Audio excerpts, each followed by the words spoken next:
show us the edge. Yes. The chip on the shoulders, the fight and the passion that comes from within. Whoa. Trying to win on every level. Yeah. Expectations high. Gotta show them you can fly. Play harder, better, smarter. Baby, put the league on notice. Show me the edge, yeah. Play with the edge, yeah. Show me the edge, yeah. Play with the edge, yeah.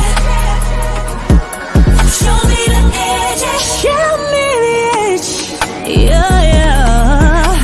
Whoa, done seen the walk of shame enough. Wanna see the walk of winning, time to come up and bring out the alpha dog.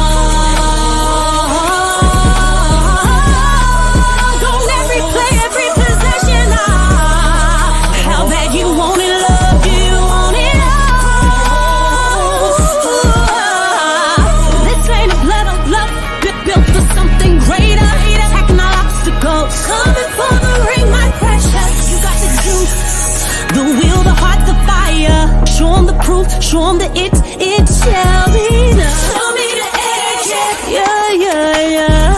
Play with the edge, yeah. Show me the edge, yeah.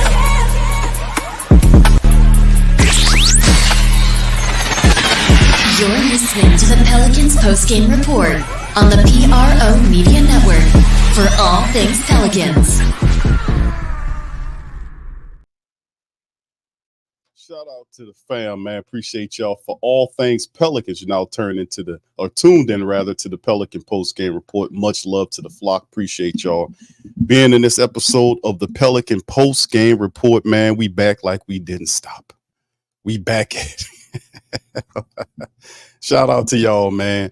Hey, we just left from this joint, didn't we? We just left from this joint not too long ago, but guess what? We back, man. All right, grand rising and good morning to all the family members out there. PPR in the morning, in the AM. Shout out to you guys. Appreciate you being in the stream.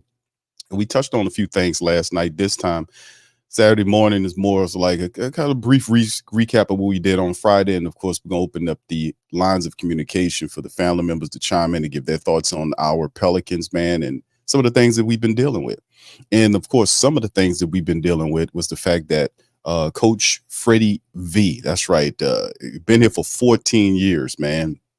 Ultimately, he took a job as the top assistant on Monty Williams, another Pelican, former Pelican coach. There's a lot of Pelican ties. I think DC made this comment last night, man, about how Detroit is just pilfering talent from the New Orleans franchises.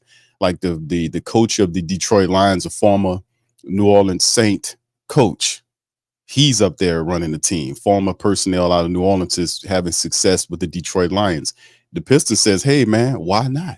Let's take some of this talent. So you got a former general manager, Trajan Langdon, Michael Blackstone, who was a vice president of basketball administration, was one of his key people who will be one of his lead guys in Detroit. And then they reach back and says, man, let's go ahead on and get Coach Freddie V, bring him up here with former Pelican coach Monty Williams and giving him the top assistant role. And let's see if we could kind of turn this thing around. And listen, for you Detroit people out there that's watching the PPR stream, man, let me tell y'all something, man.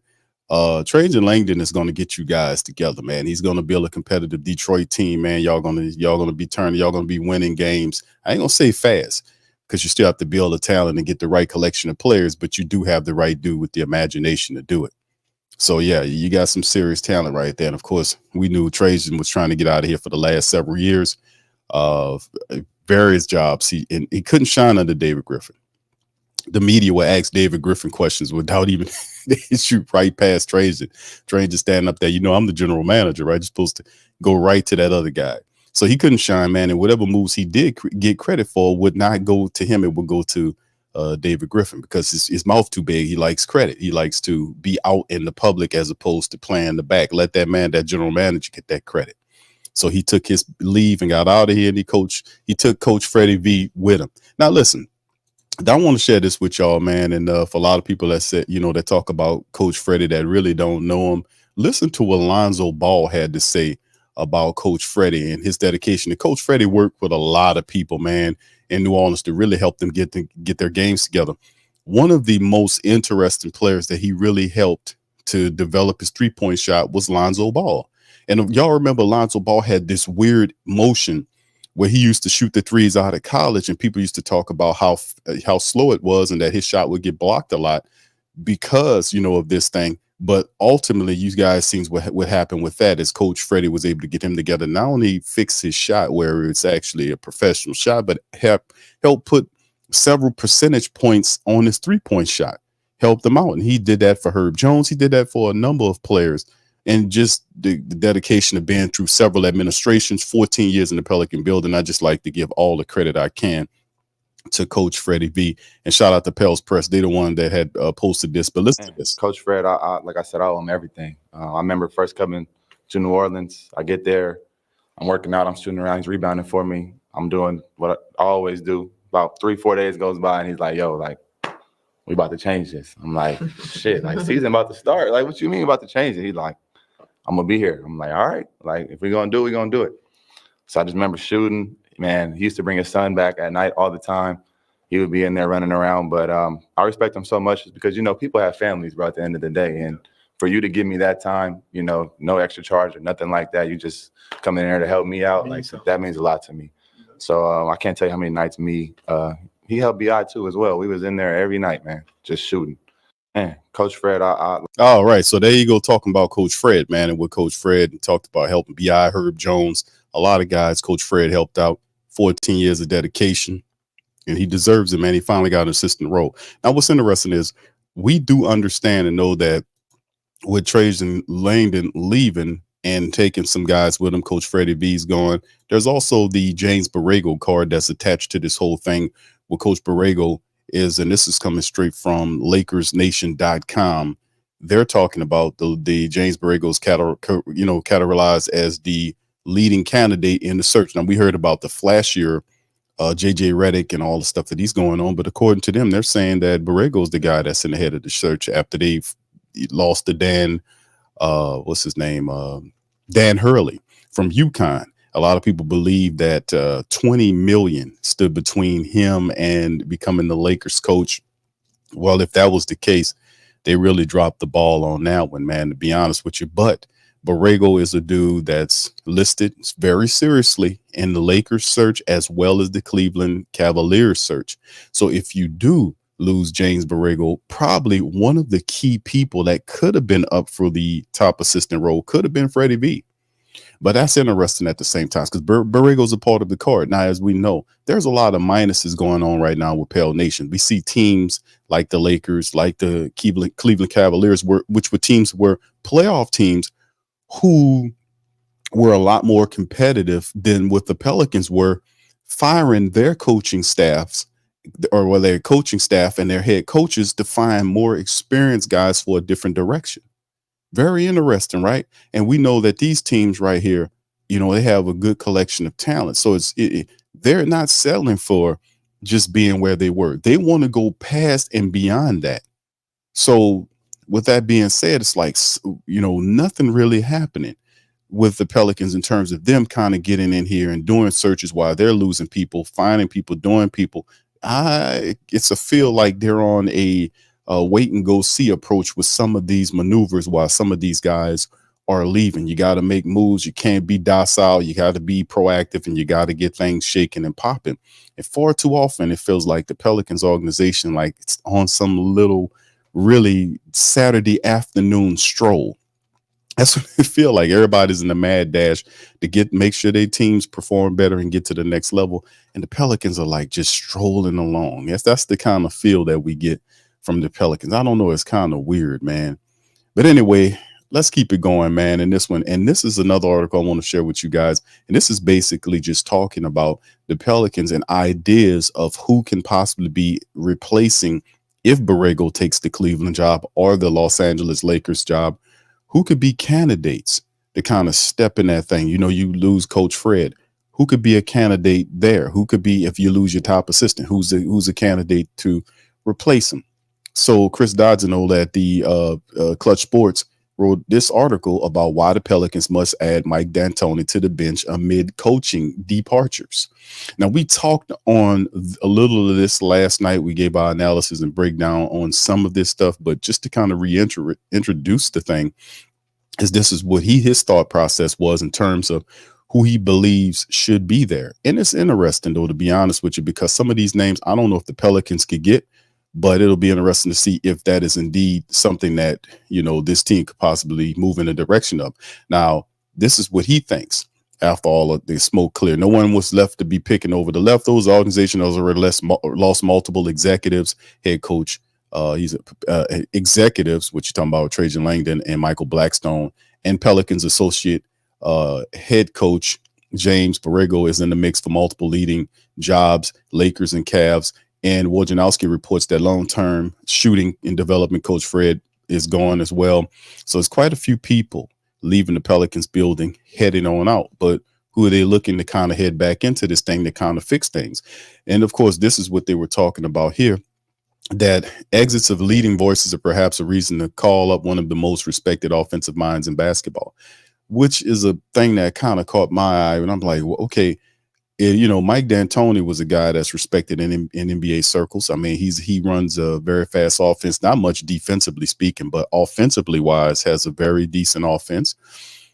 And I thought to myself, like, man, if they wanted to go dig back in the day when they got rid of Elvin Gentry, why didn't they grab D'Antoni? Why go get Stan Van? It's just dumb moves. But anyway, D'Antoni in August, the Pelicans did hire him in the August 2021 as a coaching consultant. And that's to assist Willie Green, the first-time head coach. D'Antoni was named the 2004 and 5 and 2016-17 Coach of the Year while with the Suns and Rockets, and could provide a calming, known voice in the locker room if Willie listens to him consistently. D'Antoni lacks an NBA championship, but the 7 seconds or less architect is bound for the Naismith Basketball Hall of Fame as a coach and overall contributor to the game. Those 7 different titles in Europe cannot be ignored for the career ladder climber. Titles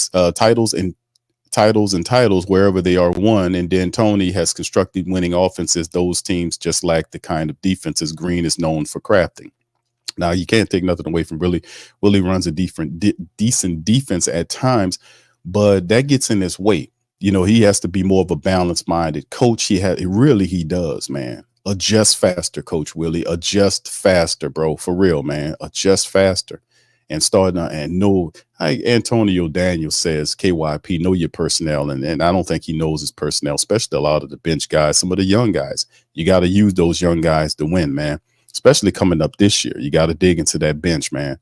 All right. Anyway, taking a bigger role with the Pelicans will bring some added pressure and the stress for the 73-year-old. However, personal observations during summer league action suggest that Mike D'Antoni is fine taking a back seat during the live game action. Green is young enough to do the required yelling while the elder statesman gets enjoyed leading detailed practices. Willie Green ain't gonna do a lot of yelling, and his mantra is, I'm not gonna call you out, I'm gonna call you up. That's what that's Coach Willie's thing. And listen, man, like I said, I like Coach Willie as a person. I think he just really needs to take that next step. Like, he's been here for 3 years. Coach Willie really needs to take that next step in year 4, because he is the gateway in which the team will get to the next level. He has to improve strategy wise. He has to improve in adjustments and it just all kind of ways. The man needs to just in year 4, we need to see a massive amounts of progression for Coach Willie leaving the team. But here's some ideas that the writer had in terms of replacements for some of these guys that we lost. Pelicans looking for experienced replacements. New Orleans is looking for fresh faces, but they need to bring in a certain level of experience. Steve Nash, James Harden won the NBA MVP under D'Antoni. That should get Zion Williamson's attention. Getting to work with Zion might not be enough to entice D'Antoni down to the bench for a full 82-game slate, though. If not, other experienced coaches can be approached with the position on staff. Who has he mentioned? James Borrego and Kenny Atkinson are both doing interview sessions with the Cleveland Cavs this week. Addison did well as a development coach. He did a great job, Kenny Atkinson, with the Brooklyn Nets. And that was a name that I was throwing out there before the Willie Green hire. I was saying Coach Atkinson, Dave Yeager. I even was throwing out Mark Jackson, but we know Mark Jackson's blackballed. There's several other coaches that we were looking at as well. when we hired Willie that was out there. Jamal Mosley was a guy the Pelicans actually interviewed, and he went to Orlando and actually turned Orlando around. So you can see Jamal Mosley really took to him out there and really had some success right there. So there's a couple other people, but this is who he talked about. Terry Stotts. I didn't know Terry Stotts was still coaching, but I looked it up and he's 67 years old right now. The long-term Portland coach. He was on the bench for Milwaukee, I think, last year. Dave Yeager, Sam Cassell's another guy. Sam Cassell's overdue for a role. I don't understand why Cassell hadn't got an opportunity to be a coach. I really don't know. Sam Cassell been in the game for a long time. And other experienced names that might be ringing out New Orleans soon. Other less experienced names to consider for the assistant coaching jobs is Lloyd Pierce. I remember Coach Lloyd. He was the former coach of the Atlanta Hawks. He had some decent stuff there. Mike Weinar from Indiana Pacers, Chris Quinn, who is, who's the assistant coach on the Miami Heat, Jordan Sears for the Texas Longhorn G League team, TJ Saint from Birmingham, and also Jody Meeks, or potential coaches that could step up to the organization and kind of move themselves into a role there. Bringing in an experienced voice helps Griffin keeps his job and make a change if next season goes south under Green. So bringing in an experienced voice helps David Griffin keeps his job and make a change if next season goes south under Green. So that's the thing. Now we did hear about, and it was broken about the Pelicans, and I termed it as a secret extension because it was reported by several reputable writers and insiders for the Pelicans that the Pelicans did sign Willie Green, David Griffin, and Trajan Langdon at the time to extensions. We don't know how long the length is on the extensions, but they did that late in 2023 and then reported it in 2024, way in the summer. So we talking November-ish, somewhere around there, November, December of last year. And then they reported it in the summer of 2024 and then didn't allow the reporters to field questions about the extensions.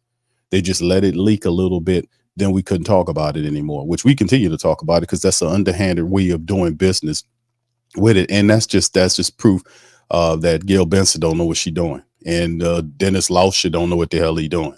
And that just proof that nobody's checking for these people. You can't have a guy to sit up on his ass on top of your team for 5 years and have a losing record as a VP for the last 5 years and just spew out a bunch of generalities and no specifics on how the team is going to be anything. I continue to put pressure on him because nobody else is doing it. Nobody's putting pressure on David Griffin. You can't just stroll along for 5 years and show we didn't win every year. No, we would have been winning if you'd have done this dumb shit with 3 coaches in 3 years, starting off 3 coaches, 5 years, and we got Willie because he was cheap.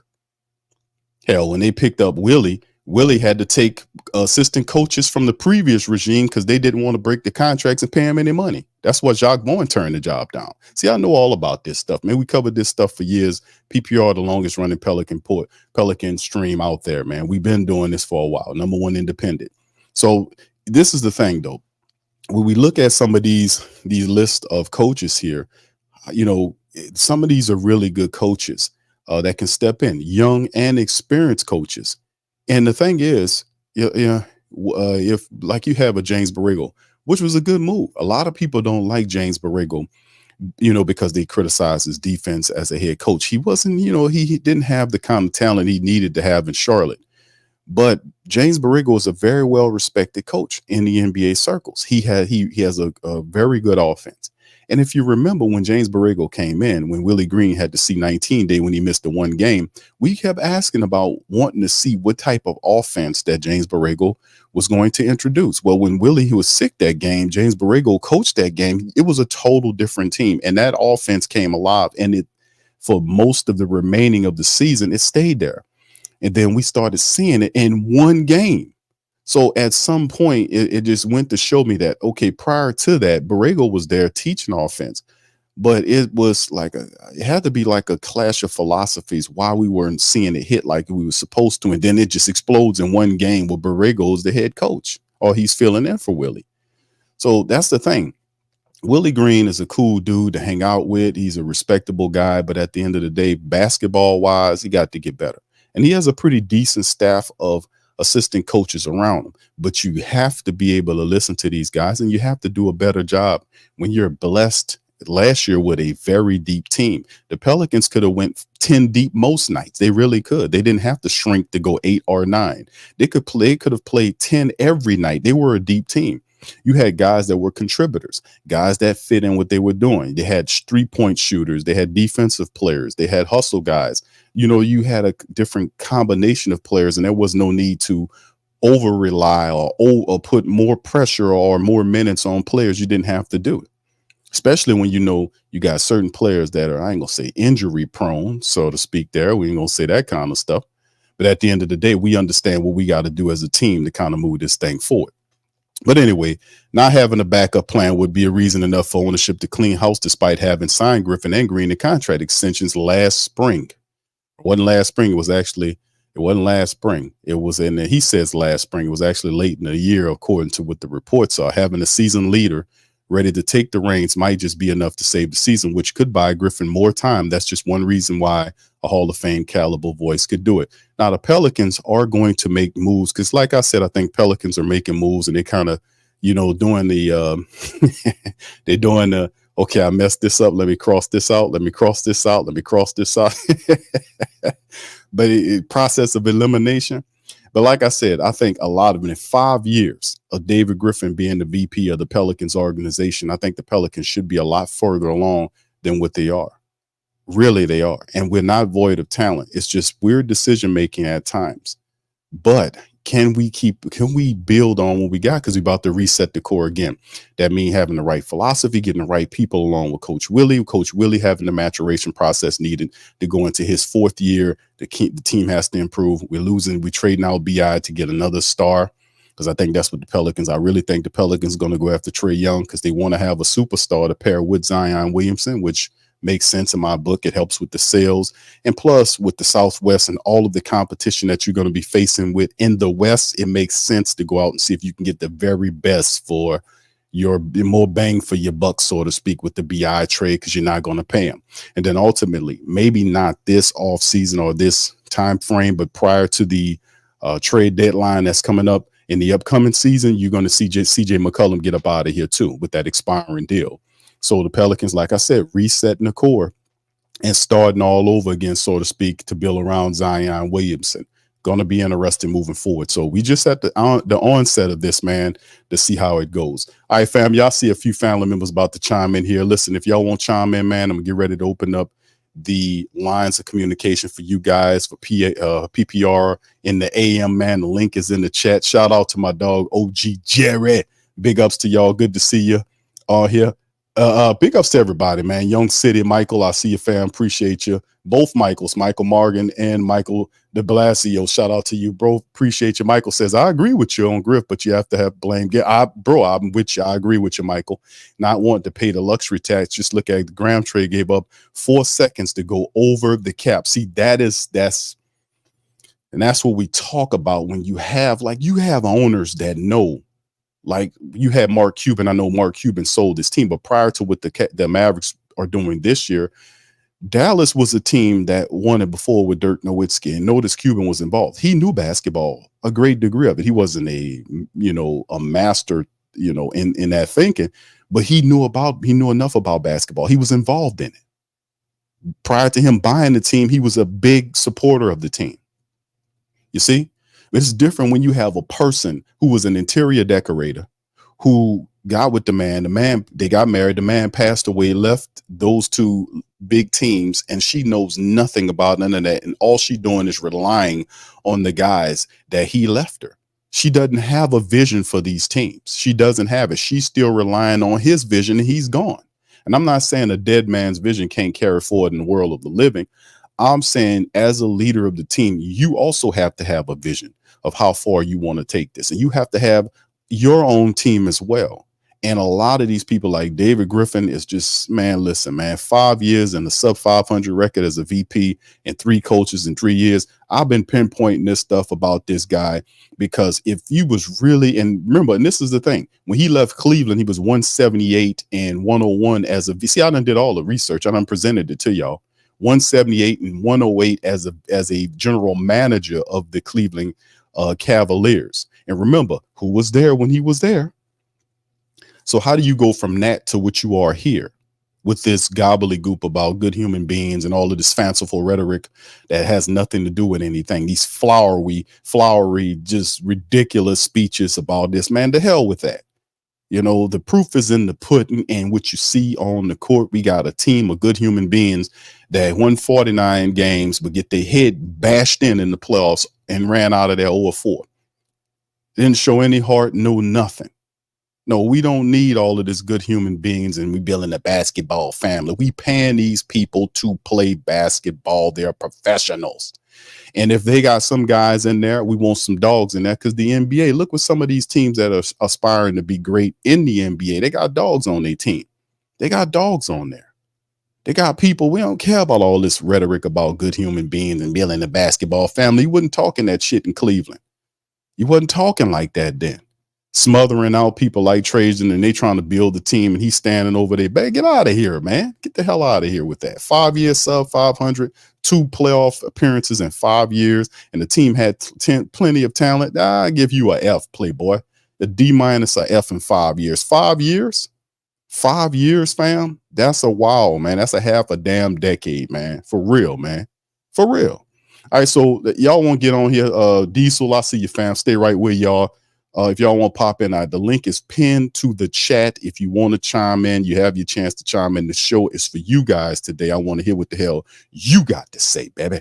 All right, so anyway, let's do this, man. One more object right here, article I want to go over right here, and this is just one right here. Talking about the mock draft roundup. You know, we got the draft coming up real soon, so it's going to find out exactly what the Pelicans going to do at 21. Like we said, we don't have any second round draft picks, but these are some of the projections that some of the top mock drafters are saying that the Pelicans are going to go with at number 21. And this is pretty much what they have laid out. So let's take a look at some of these things that were put up by Jim Eichenhofer. And he says NBA draft analysts attempting to project New Orleans lone 2024 pick currently have bigger dilemmas on their hands, including trying to forecast which player will go to Atlanta, because it keeps switching. A draft class that features no consensus number one pick will create a highly chaotic, unpredictable round one coming up on June the 26th. And of course, you guys know that the draft is now broken up into 2 days. It used to be one affair. Now it's 26, I think 26 and the 27. Round 1 and 26. The round 2 is, I think, the 27. So anyway, somewhat paradoxically, however, updated mock draft projections for the Pelicans at 21 actually have reached some semblance of an agreement. Pelicans have checked in with various websites last week. The projections were somewhat split between guards and centers, but there's a significant front court tilt to what the pundits are expecting in New Orleans what to do with that late first round selection. So player pro comparisons are provided by a wide range of statistics. So this is who the Athletic June 15th, they said Zach Edey should be the Pelicans pick at 21. I don't know if he'll be there, but yeah, whatever. Pelicans might have a significant need at the center with Big V hitting free agency. Ideally, they'd find one who can shoot from 3 to play the next to Zion Williamson, but Edey is clearly the best big on the board at this point. So his comparisons are Bulldog. What, for real? That's what they see. Majanovic, the big guy, that's what they see. And Zubac. All right, this is to me, y'all. Zubac remind me. He looks like Paul Gasol's brother, Mark Gasol. Doesn't he remind you of Mark Gasol? Zubac. I don't know. And, and of course they have comparisons for Valanciunas. I actually think, and I've watched a lot of film on Zach Edey quite, over the last couple of weeks, because we got our mock draft content, our stuff about to roll out this upcoming week. And if you watch Zach Edey on film, and we played some of the footage on PPR, he's a lot faster than you would anticipate. They show footage where he moves his feet actually pretty well. And he's the biggest guy there. He's 7'4". Almost 300 pounds, but he moves pretty well for a 7'4", 300 pounder. A lot of people are on Zach Edey because they want the Pelicans to draft him, because they're looking at that guy in San Antonio, and they're looking at him being a force to maybe deal with Wembanyama.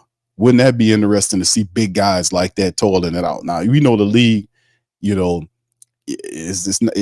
many teams not about the big guy like that, but at some point you got to have some guy that can ball or neutralize or attempt to neutralize Wembanyama, if that's a real thing. But Wemby get on way out there on that 3-point line, he can hit them shots, so he's a different person altogether. But like I said, some people think about it like that. All right, the next one here, Bleacher Report, June the 7th says, Yves Massey with the Baylor Center. And this is the guy I think that makes sense for the Pelicans. Measure well at 6'11" in socks, got a 7'2" wingspan. He should start the draw around the mid to late first round interest from teams that covered the defensive upside as a rim protecting his ability to move his feet around the perimeter and recover in the pick and roll as well. So his comparisons are Clint Capella, Jalen Duren, Kevin Looney, and Mark Williams, the big guy from Charlotte. So, you know, that's a guy. Messi was a guy that I was looking at, and I was saying, yeah, that guy might be somebody that Willie, part of the switch all until you die philosophy that Willie Green uses. CBS says Carlton Carrington, a Pittsburgh guard. Who knows what the Pelicans roster will look like come October, so they'll just draft the best prospect available at 21. To me, that's Carrington, better known as Bub, who profiles as a heat-check bucket getter with a deadly put-up jumper who can also be a secondary playmaker. Think Bones Highland or Lou Williams, but bigger. Carrington Pro comparisons are NAW, Spencer Dinwiddie, Sean Livingston, and Lou Williams. I don't know about a guard at that position. I don't know. A lot of people thinking the Pelicans should go with a big there, but okay. All right. CBS also, Adam Finkelstein says Zach Edey should be the guy as well with Val in free agency, and the center is one position the Pelicans haven't invested in any recent draft picks. That's true. We went with a bunch of guards, and we did have a couple of wings. Edey, well, what? The last center we drafted high was Jackson Hayes, if you want to call him that. Edey was dominant as a college center, we've seen in a long time. He's the best one on the board, but Deron Holmes could be another option. That's the guy that I've often talked about. I put on you guys' radar as Deron Holmes. I think he's a really good one as well. ESPN says Carlton Carrington, Pittsburgh guard as well.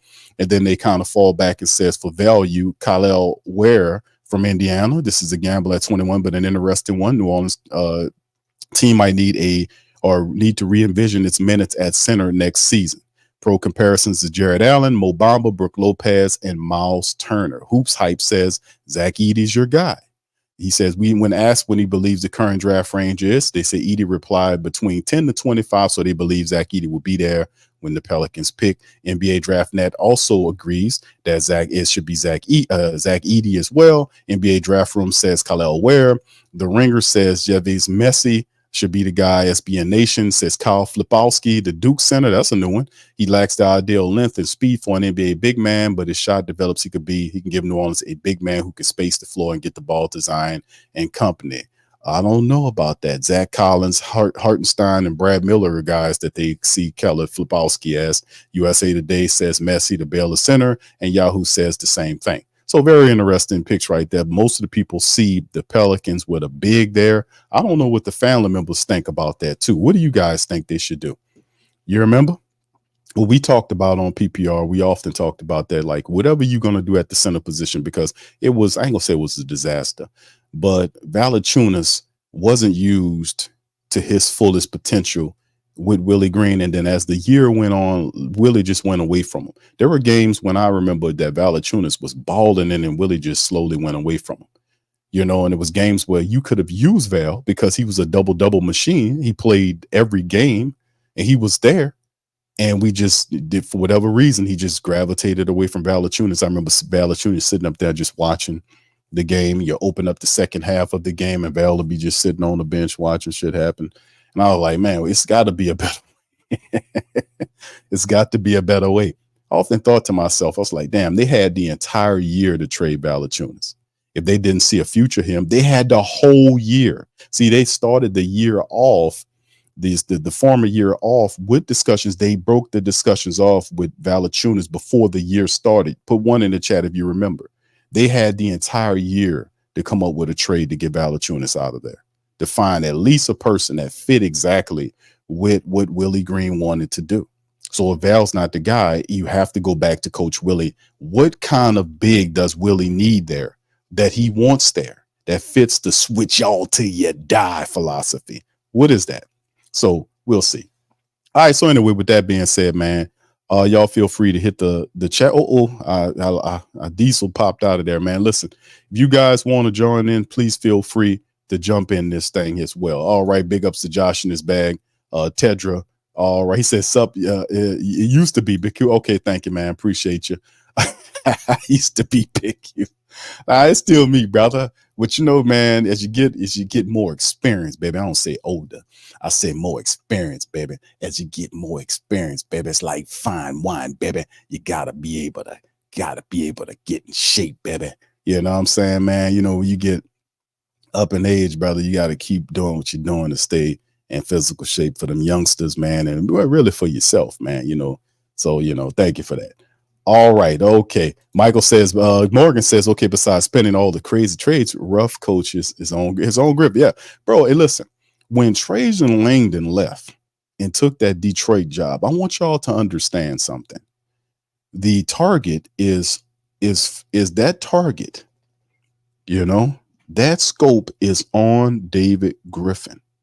It's not going to be on Graham, who's taking a general manager position. It's not going to be on him. This scope is fixed on David Griffin. And Trajan Langdon is not a fool. He know he would get no credit and all of the blame. So if something went awry, he would have fired Trajan Langdon. He would have been the fall guy. We know this. The general manager, but we know that the VP Griffin was the one that did the Stan Van Gundy dumb move and all these moves. A lot of these moves that didn't make sense. You could tell the difference between a Langdon move and the Griffin move. The Stan Van Gundy move, that was straight up Langdon. David Griffin. But yes, Gail don't know nothing about, and you giving extensions to a guy, man. They're not paying attention, man. They're looking at the balance books. That's what's happening. I'm just keeping it a buck. All right, Diesel, how you doing, brother? Welcome on in. Appreciate you waiting by. How you doing, sir? What's up, man? How you doing? Good, my man. What's on your mind today, bro? You hear me? I'm good. Oh, this is Don, man. What's up, Don? Yeah, what's up? Yeah, I'm Diesel, man. So okay, I'm bad, brother. You sound like my brother Don. No, that's right. Yeah, what's going on, man? That's me. How you doing? Okay, good. It's been a while. Yeah, it has been a while, bro. What you think about the Pels today, bro? What you think about what we should do in terms of the draft and maybe some assistant coaches during Coach Willie? Well, first of all, so wait a minute. So dude's leaving. I forgot. The Fred Vicious leaving. Fred's leaving. Wow. Right. So you better go. You better consider a guy like JB Bickerstaff. Then I consider him. I consider him big time. Yeah, JB Bickerstaff. Yeah. I consider him. Who else we got? Well, no, Don Van Ham. He's going to Milwaukee with Doc. So which is good, by the way. Yeah. You gotta consider JB Bickerstaff. And they're trying to consider Mike D'Antoni. I'm like, why would I sign him? I would never sign him. Never. I don't know if is Bickerstaff still out there. I thought he took a job with somebody. Let me look that up right quick. I have no idea. Yeah, I thought JB Bickerstaff took a job. He didn't stay out there long. I want to say somebody picked him up real quick. Who picked him up? I don't know. I can't say. I thought he was still available. I might be mistaken on that, but I could have swore I seen a report with somebody pick it. But yeah, go ahead, bro. Go ahead. No, but I'm saying that they're here that they want to consider Mike D'Antoni. I said, why would I consider Mike D'Antoni? He hasn't done anything in the NBA. But choked. I don't want nobody around you, man. I remember him when he was in Phoenix with Steve Nash and Lamar Stoudemire. That didn't work. Because he didn't care about defense. He just cared about offense. So no Mike D'Antoni, but who else is leaving? Fred's leaving. Who else is I forgot his name. He's the assistant head coach. I can't get the dude's name out. Damn, what is his name? He's interviewing for the Lakers job. That was I can't get the dude's name. This is crazy. And Borrego, James Borrego, he's leaving also. Well, he ain't going yet, but I mean, that's another big loss. Right. Yeah, that's two, man. Right. But that's what they were saying. It's like, okay, they have some people out there that they can look at. Chris Quinn was a guy that a lot of people talked about. They looking at him as from Miami, the Miami assistant under coach. Big Q, what about Avery Johnson? He'll be a great candidate, in my opinion. Oh, That'd be great. Huh. Yeah, man. Yeah. I really consider him. How about let me throw some at you. What about they got Terry Stotts, You remember him? He I'm a Terry. Terry was Terry. And you know what? Dwayne Casey, he's another one because they've coached together. Those in Dallas under Rick Carlisle. They won that championship in 2011 with Rick Carlisle. So that down, right? Shit. Terry Stotts, all right, but Terry, I don't know, man. Who else? Well, a couple of guys I like. They're not gonna do it. We know Mark Jackson is not gonna happen. Mark should have a job right now, but we already know why. Yeah, that's not gonna happen. They talked about Dave Yeager, who used to be the. I remember Dave. Dave used to coach there under Monty. Dave coached there under Monty. He was there when they went to playoffs the first year before Chris Paul left. I mean, Dave was all right. Dave was good. He took that Memphis job when they had Marcus Gasol, Tony Allen, who was my favorite defenders of all time. Conley, Gasol, Zach Randolph was one of my favorites. He was my favorites on the team. He another one. Dave. Dave. I totally forgot about Dave. Who else? I was definitely consider Dave. Who else? Man. I gotta do some more, but yeah, it's a lot of assistants that they talked about. Hey, what about Lionel Hollins? He's another one. I like him. He's another one. Which one? Lionel Hollins. Oh, right, yeah. He's another one. He's probably talking about this. He's another one. He coached. He coached the Memphis Grizzlies to the Western Conference Finals, and they got fired. I never forget that. I said, I get fired somebody. I said, he crazy. He achieved it for him when actually achieved it. First time in franchises for Memphis Grizzlies to get to Western Conference Finals. I'll never forget that. And they played San Antonio. I mean, how about Frank Vogel? Would Frank Vogel be a guy you want? Frank's another one. I consider Frank. Frank got that was so stupid after Frank. I didn't like that. I liked that Frank got fired. JB Bigstaff got fired. JB Bigstaff took his team to the second round and got fired. I was like, no. Yeah, he got fired. And Don Hampton got fired, but he's gone anyway. Is Lionel Hollins still on that coaching staff for the Lakers? Is he still on? He's been gone. He's been gone. So he's just not. He ain't going anywhere. I don't know where he's at right now, but I would definitely consider him. They got a lot of people that was on that Lakers staff that got fired. They fired the entire coaching staff. I forgot because he coached. I forgot his name. Fred. Phil. I forgot his name, man. I know his name. I know when I see him. Because he got a great beard. He coached Kawhi when he won the championship in Toronto as an assistant. He went with Kawhi and left Toronto. He ended up going to the Lake. I forgot his name, man. I forgot that dude. You probably know what I'm talking about. You talking about he used to be with Toronto? He would he was coaching the Lake. I forgot his name. I know when I see him. I gotta look him up now. God, man, I can't believe it. I gotta look him up. I know his name when I see him. I know, and then there's we know Sam Cassell is another guy that they made. Sam should be head coach. And David Fisdale was another dude that they thought that should have got another shot too. But David Fisdale is he took Fizz gone. I think I think isn't he with Phoenix? He went to Phoenix. He was. Phil Handy. There you go. Phil Handy. He's another one. Mm-hmm. I consider Phil. He's another one. He coached LeBron all those years when they were with the Lakers. He coached Kawhi Leonard. Mm-hmm. That was for Kawhi that got hurt when he was in Toronto. Yeah. Let me see. Look it up right now. Where he at right now? He's 52 years old. Young. Let me see. He coached in Toronto with Kawhi when that championship in Toronto. He coached LeBron when he went back to Cleveland. He coached under Kobe with the Lakers. Yeah, there you go. Phil Handy. Yeah, he coached with Kobe for 2011 and 2013 before Kobe retired. Yeah, he was there with Kobe ruptured his Achilles. I'll never forget that. Yeah, that'd be that. I'll definitely consider him. But how about Kobe? I'm sorry. No. I'm just saying because I know a lot of these coaches, man. These are good suggestions. But what about some of these?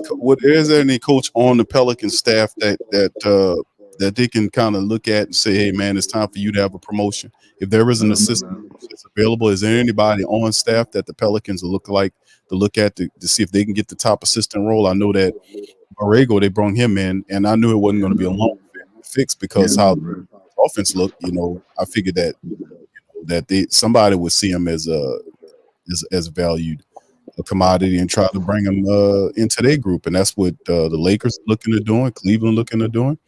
Yeah, but I Cleveland, that's crazy. Cleveland, they might hire him. It's crazy. This all this stuff goes down to where Brian James go at. Isn't that crazy? Ain't that sad? Yeah, that's bad. You know what's sad? This dude, he turning down workouts. I'm like, are you crazy? You should never ever turn down a workout. Well, when your daddy at the top of the food chain in the NBA, you can do what you want, but that's not right. You still know other people. My thing is the kid's good, but he needs more time, man. He's not ready. Yeah, the and then when you talk about the JJ Redick thing, the JJ Redick. We don't even need to talk about that. We know what's going on. Hey, listen, he's under the payroll. He knows it. I know it. You know it. Listen, I can't believe. I remember JJ when he was on Orlando. I can't.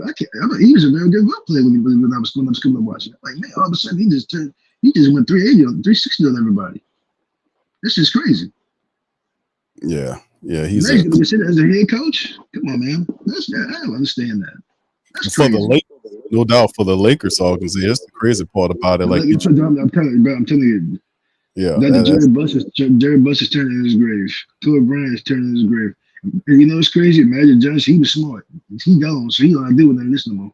That's why he left. He know what was going on. When he had left, everybody was shocked. I see why he left. Because he didn't want to be dealing with none of this foolishness. That's ridiculous, man. Yeah, we got it. A lot needs to be cleaned up, man. Yeah. He said Phil Hanley got fired from LA, I believe. Yeah, they had a lot of craziness going on there as well, man. But yeah, it's just sad. But yo, man, listen, you've been talking about these trades. We've been talking. Well, I've been watching, man. You've been talking about these trades. I've been hearing everybody talking about Trae Young. I like him. I like DeJounte Murray. I like the kids from Cleveland. They just can't get the dude name. He point guard for Cleveland. I cannot get this dude name for some odd reason. Garland. I like Darius Garland. He's another one I like. He's good. Jared Allen, I like. He's good. The other thing is, people keep talking about Trae Young. I like Trae Young, but what about Quentin Pella? He can start. No, but you gotta understand though, bro. When they talk about bringing in guys like Trae Young, that the Pelicans are swinging for the fences, man. They got no choice. Right. Exactly. They can't. And this is the thing. They can't go out in the free agency and go get a superstar and bring him to bring him to Louisiana to play with Zion. You got to trade for it, man. Got to trade to acquire a superstar. And listen, you do whatever you got to take to get Trae Young. Listen, if I can get Trae Young and Clint Capella in the trade package, I'm good. Well, the thing is, remember I know with DeJounte Murray. No, it was I'm talking about Spider Mitchell. Spider's not going nowhere. Spider's not leaving Cleveland. I know, but see, we talking about players. When you talk about players at that position, the Pelicans are looking at that are superstars. Spider's not playing guard. He's a shooting guard. Where do you play out? But if you bring him in, he's not going to play shooting guard. He's going to probably be your lead guard. Why? So that's what they're. He's a shooting guard. He can play off ball. He's good. I like Spidey. But Spidey good. Spidey all right. But my thing is, he's not a point guard. He's a shooting guard. I got John Hawkins for that spot. I know, but see, that's the thing though. Can he play the point guard? That's crazy. I know they're crazy. That's crazy. I don't think the Spider Mitchell thing. I don't think that's happening anyway. They want Garland and they want Jared Allen off of Cleveland. I'll take them, which is crazy though. Well, Cleveland's basically right now. It's early on. We in smoke screen territory. Yeah, they're trying to get rid of a lot of cap. So, exactly. That's crazy, bro. LeBron might go back to Cleveland now. Isn't that crazy? No, that's not stupid. LeBron might go back to Cleveland. Nah, he ain't going back to no Cleveland, man. I mean, if LeBron leaves LA, and matter of fact, I don't think he leaves LA. I think he's posturing. He told LA to do what they got to do to get a coach and all that nonsense. But his thing, his agent will come out there talking about things going on about Anthony Davis and LeBron. Okay, he gonna come out talking about LeBron don't want nothing to do with coaching with the search coach. Fool, everybody knows you involved. You don't gotta lie. You don't gotta lie about this shit. Everybody knows. You let it out. Yeah, but I mean, but see, I'm telling you, Big Q, you and him, you can never be in the circle with that dude. But LeBron never deviated from what he said. His plan was to keep playing until he played 1 year with his son. That was the LeBron Yeah. James philosophy. He never deviated from it. And the And Lakers, you know who else in New York? The New York Knickerbockers. They consider also because Leon, Wild West and Leon. I forgot the name. Yeah, bro. Yeah, they're crazy, bro. why not, man? When he played on, Because his agent, if I'm correct, his agent, former agent, is working for the Knicks. I forgot, is it Leon Hayes? Am I correct? man, that'd be crazy, man. But I'm saying they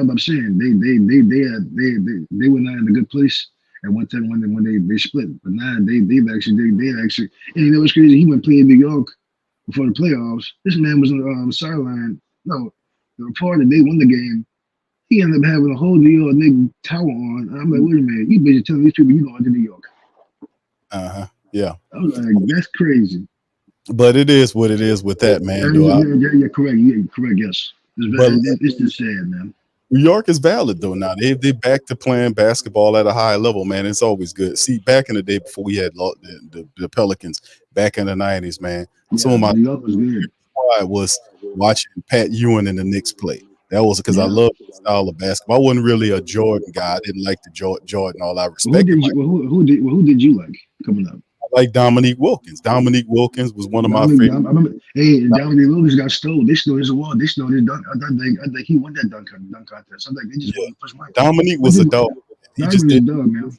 He didn't have the squad. He didn't have the squad, man, to compete with Jordan. They built around Jordan correctly, not so much with Dominique. Crazy. Yeah, and the crazy, bro. Dominique was good. Who else? I like him. He won. I keep telling you about Dominique Wilkins and Dr. J. Julius Irvin. That's the two best dunkers of all time. It's not Jordan. Well, but it did. But the thing is, though, like when you look at that, man, I like New York how they played with Pat Ewing and Charles Oakley, Charles Smith. I remember Charles. Charles is good. John Starks one of my favorite. Mm-hmm. I love that.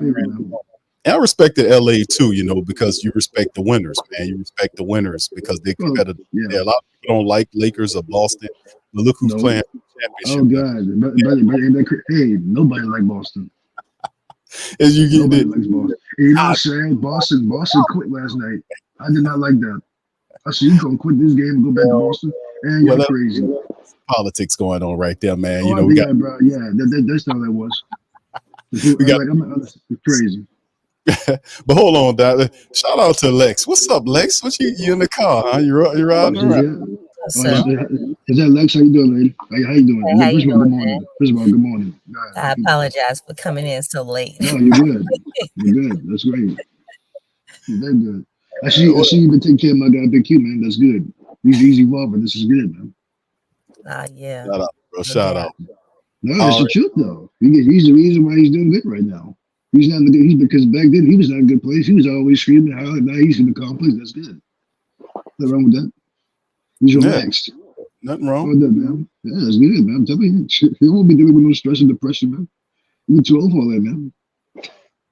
All right. But look, Don, appreciate you chiming in, brother. As always, much love to you, my man. Thank you, bro. We're gonna bring some more people. Shout out to you, bro. No, thank you, man. Appreciate it. Thank you, brother. Appreciate you. That's Don, man. Always, all the brother. Always, that's the mafia boss right there. By the way, man, he always chiming in. He had a different tag on there. I ain't recognize it, man. But yeah, good information. Always good to talk to him, man, about basketball stuff. Lex, you know what? We were kind of talking about mentioned some of this early on about it, and you know, some of the solutions oriented. It's good to hear from some of the family members as well. But feel free to chime in, man, on would you like, man, it's so much, man. Like we talk about what we need to do moving forward.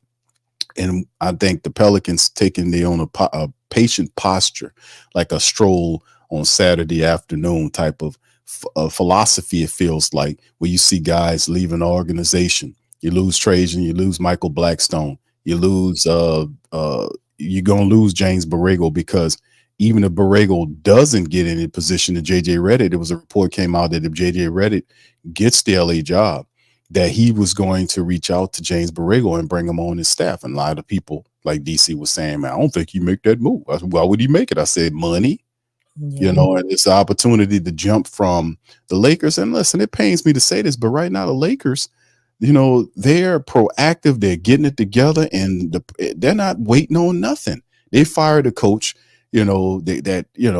that had a winning record. They didn't like the progress that they were getting, and they pushing it forward. And we sitting here like we good with what we got. Cleveland, these guys are not waiting patiently. They're being proactive and attacking things. So, it kind of spits to that mentality about that. A lot of people are like, man, get up off your ass and do something, please. But go ahead, Lex, you got the floor. Yeah, I just think it's too much complacency for too many years.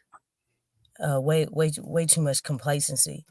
First of all, the Pelicans are in the West. If you're in the West has been on top. I mean, it hasn't been no contest as far as, the East and the West for real. It's very competitive. Really in the playoffs, the West, they beat each other up. And they beat each other up. And then by the time they play the East, it's almost like, the West beat each other up so much, it kind of helps the East out a whole lot. So, the thing is that you have to stay proactive, like you were saying, in order to compete at a high level. So, that's the biggest thing right now. That's the biggest thing. You have to keep it going, keep it moving, and different things of that nature. So, I mean, that's that.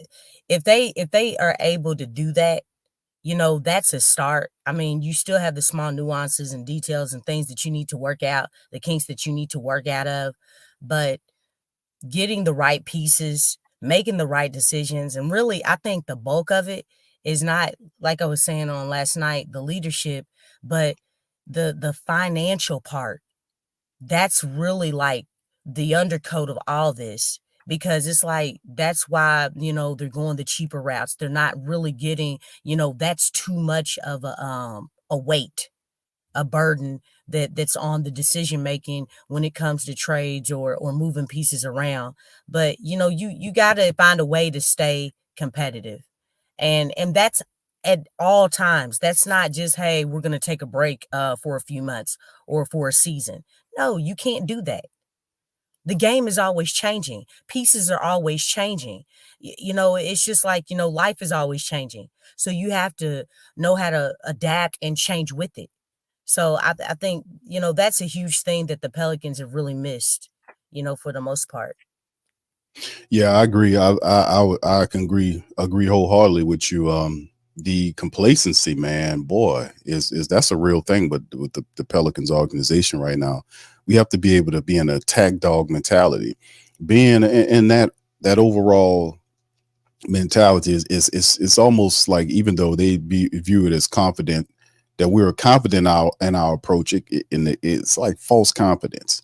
To me, it comes off as like, yeah, we losing all these people, but we good. We just gonna do this. We're gonna be good now. No.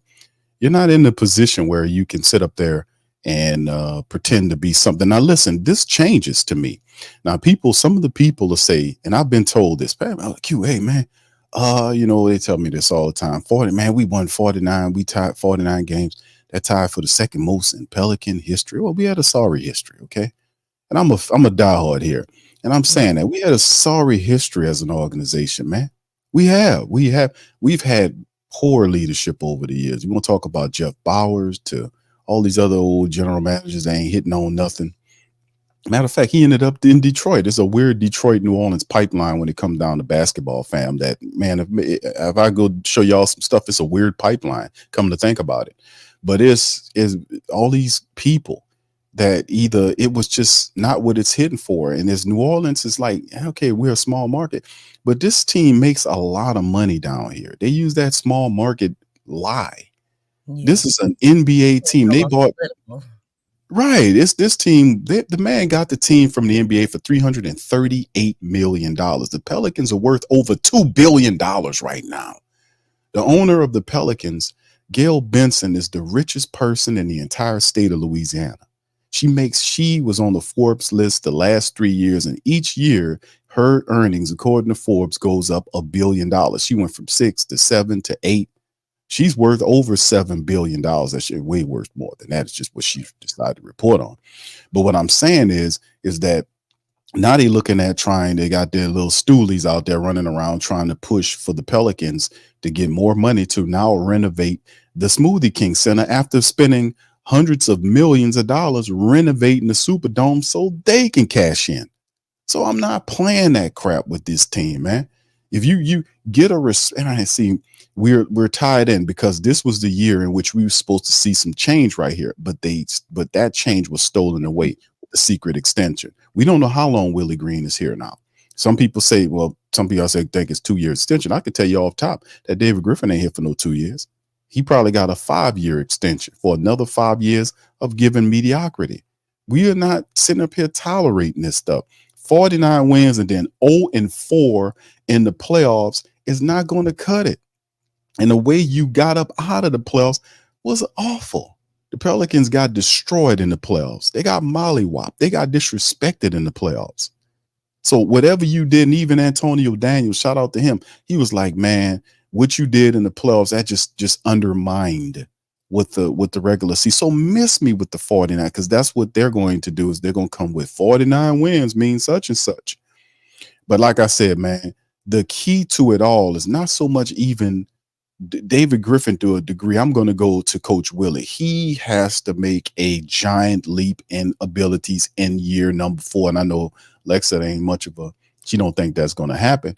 And a lot of that's self-inflicted because the guy too goddamn stubborn. I like Willie, but dude, you got to know how, and man, his feel for the game, instincts for the game is not all that, man. It's very evident that his instincts and stuff, like, I know he studies the game, but it's the instinct. It's a different thing.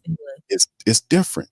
I was telling DC this the other day, when you talk about instincts is a different mind from your thinking, like your thoughts, like you think it could get in the way, like you get that first instinct.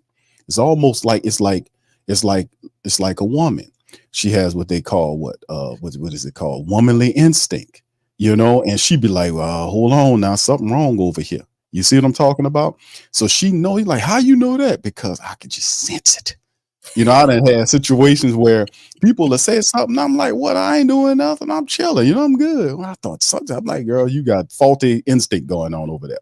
But I'm just saying, man, a lot of time, boy, it's a woman instinct, and it's not like it comes from. It's like two different things, because you'll have your initial instinct, and then you would talk yourself out of the instinct. But usually that first thought, that instinct you get, is the right one. I told DC this the other day.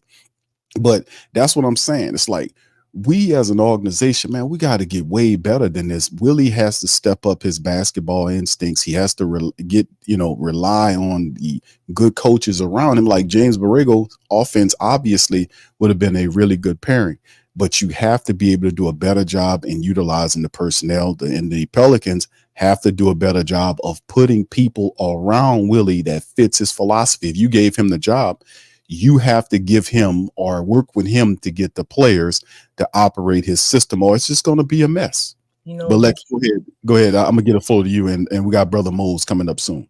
But this season, Willie Green chose his staff. He picked his staff out. He finally got the opportunity to get his staff, and so everything was in his world. The ball was in his court. And still, it reeled out the same results as it's always been. So, I mean, look, I think the thing is, if you're going to go and get these guys to be a part of your staff, you have to use them. Like I said, it's the same thing with the internet. The internet has so much information on it. But if you don't go and look for the information and learn the information on this powerful resource of the internet, then it's null and void. It's the same thing here. You got an offensive guru in James Borrego. I didn't feel at any time this season that Willie Green really utilized him. You had an offensive guru right next to you. And I really feel like there was a clash between the offense and the defense, because Willie could not let go of his default mechanism. His default mechanism is defense. That is his answer to everything. Now, if we know that, then the opponent coaches, they know that as well as players.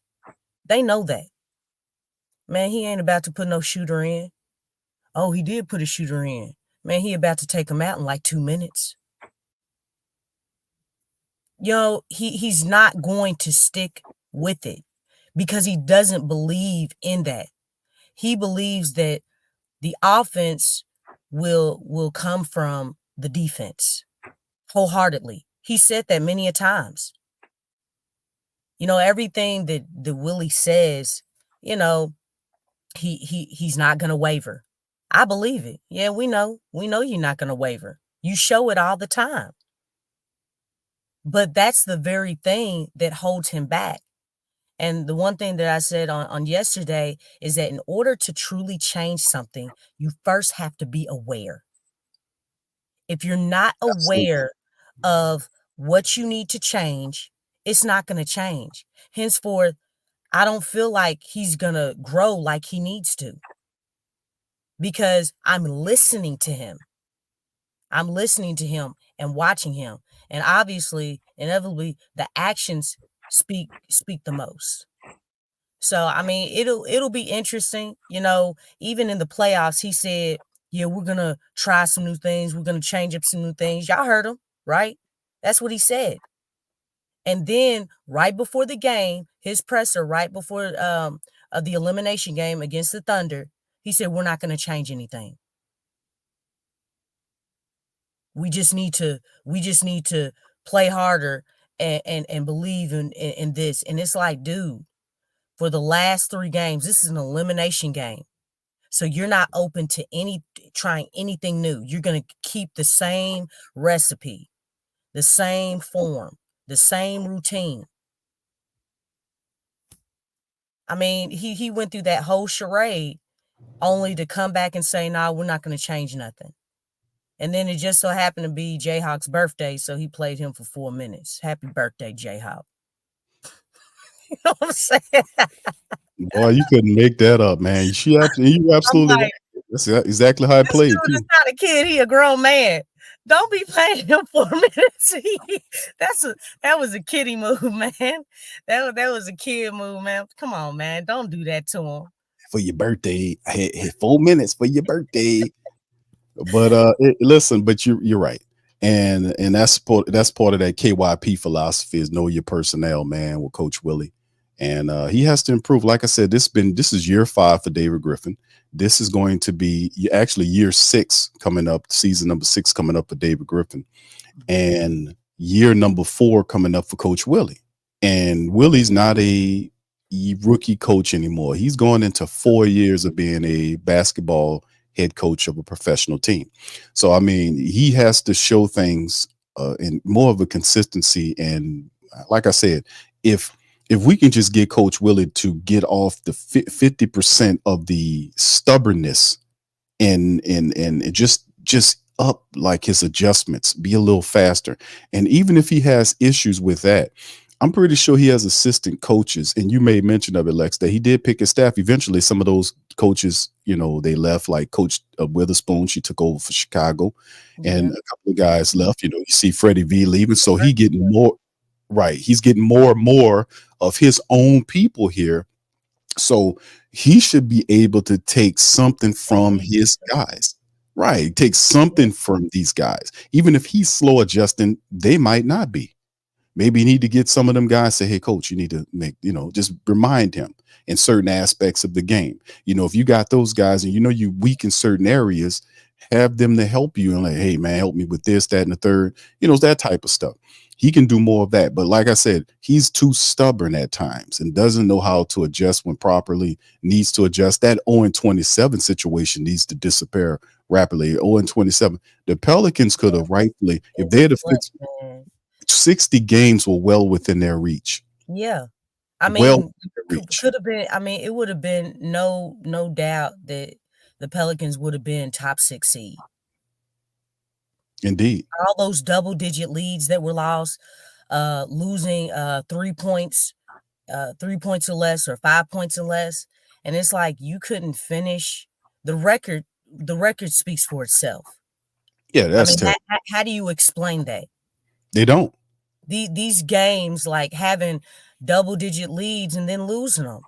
It's like, okay, so the opponent coach made some changes. So what do you do? What are you going to do to counter that? It's like, those things were unacceptable, and it was well over 10 on losing double-digit leads. So it's really something. And then we talk about how, oh wow, that play right there, it worked. Okay, we found something. And then the next few plays, you went away from it. It's like,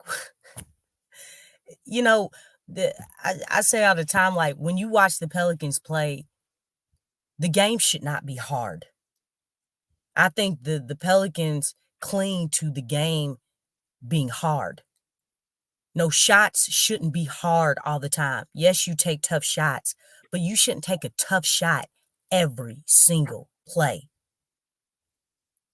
If you watch other teams, it's like they got easy layups, open shots, where they weren't under duress and all that stuff.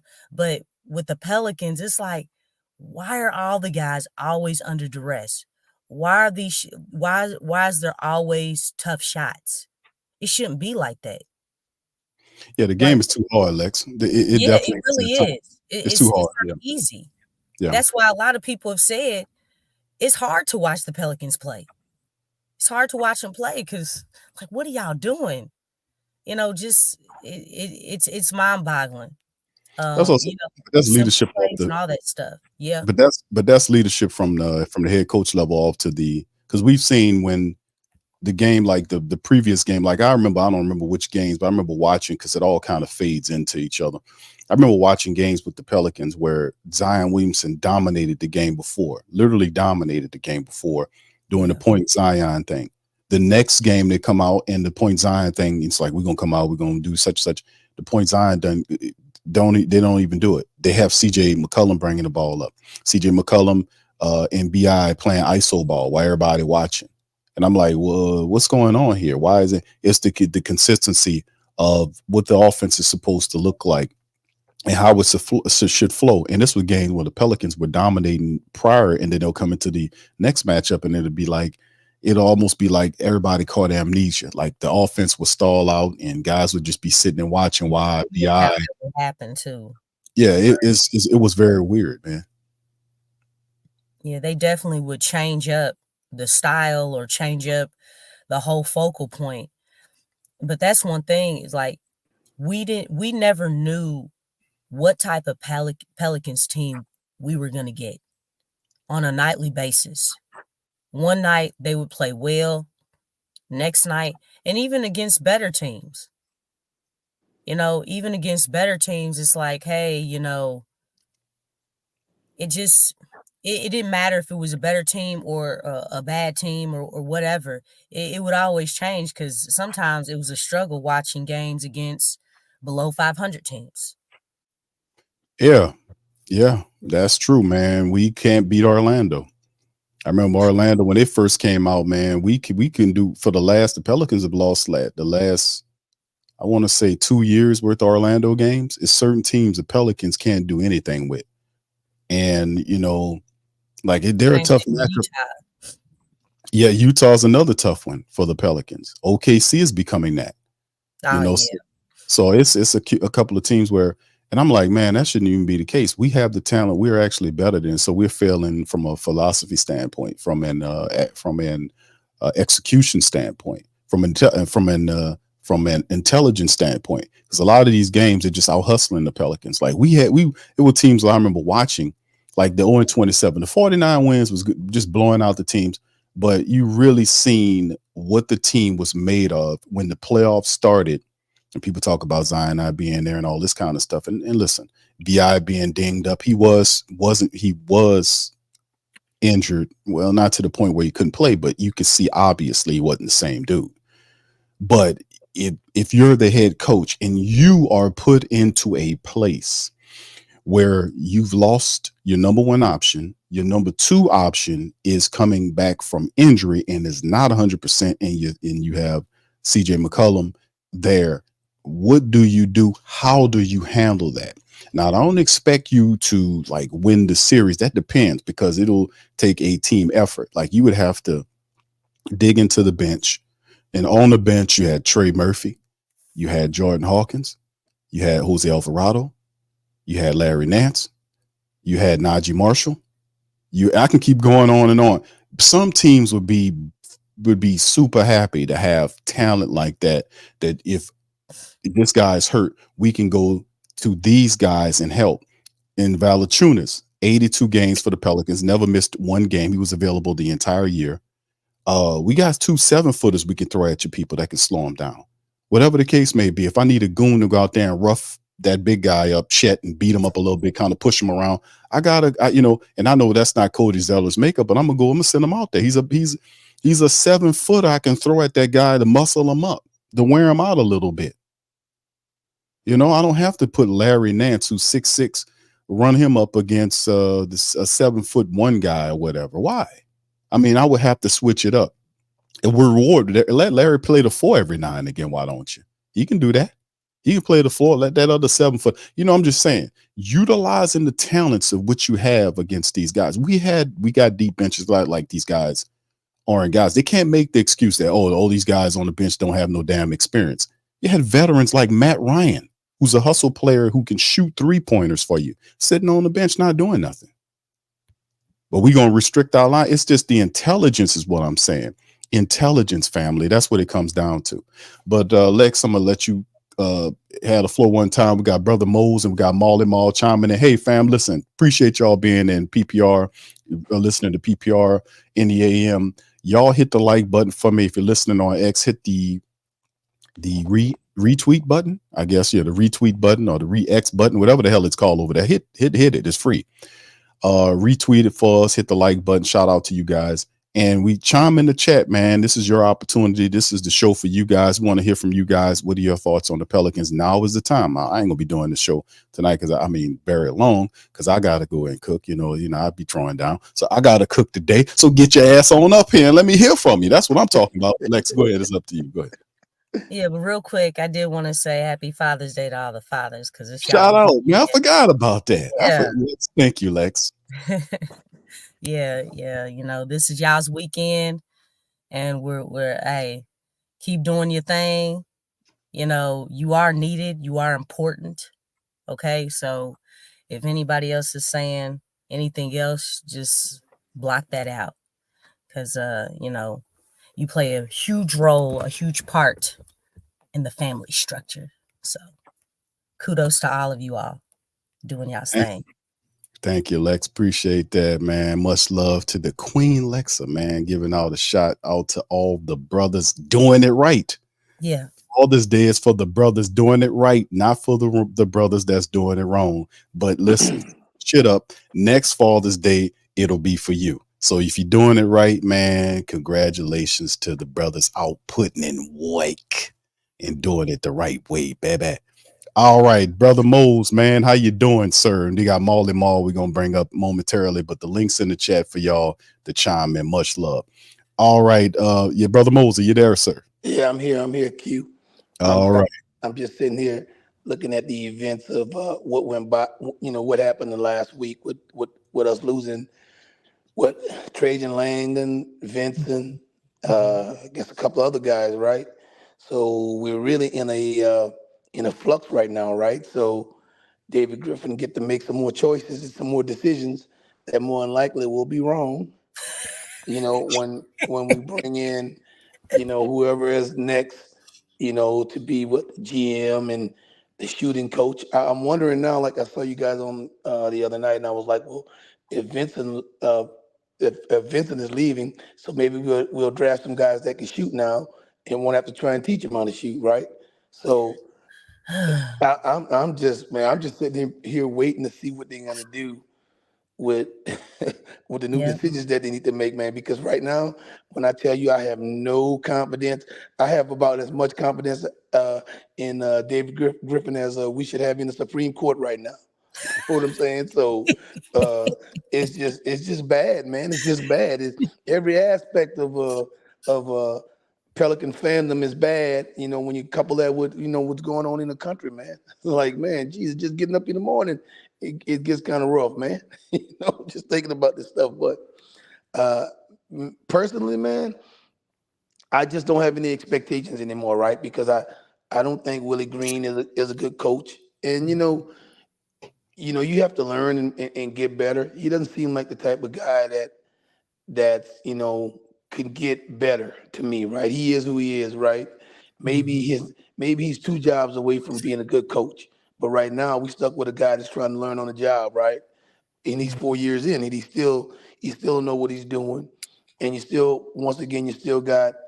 I know we talk about it all the time, man. David Griffin, man. I just think the Pelicans are going in the wrong direction, man. I don't know if they can get out of this. Okay, they're gonna sell to us 49 games, right? 49 games. Think about it. That's good. You won 49 games, but the problem is 49 only got you in the play-in, right? So, Yeah. so what? So are we supposed to celebrate being below average because that's not even average because Mediocrity. that's not mediocre. That's below average. Well, below mediocrity. Yeah, and so what we can't do is our goals or expectations have to be based upon what happens in the league and what everybody else is doing, right? Mm-hmm. So if winning 55 games would have got us a better seed and got us deeper in the playoffs, okay, that may have been a successful year. But don't come and tell me just because we used to winning 35 games or 27 games, 49 is something that's supposed to be great, and we still end up with nothing. Yeah.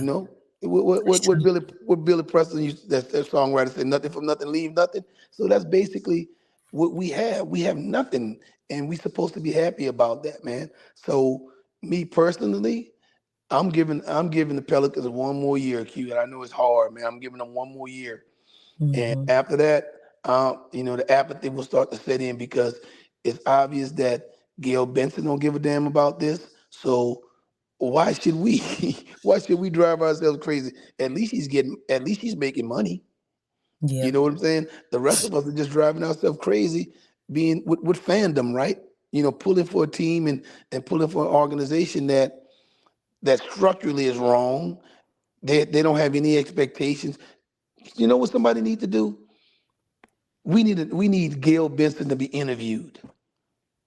Can somebody interview her? Can someone request her? We need to put her on Front Street, man. She needs to come on out and address all of this stuff. No, I mean, she's the owner, but when do you hear from her? When do you hear from her? Right? We have the Usually it's a opposite. We have the community-based opposite. Think about this. We have the opposite of Jerry Jones. He talks too much, and we got an owner that don't talk at all. You know what I'm saying? So She how know do how to we know cash. what? She know how to cash them checks though. Yeah, and look, that's all she knows how to do because she does not address this, man. She needs to come out and address the Saints situation and the Pelican situation.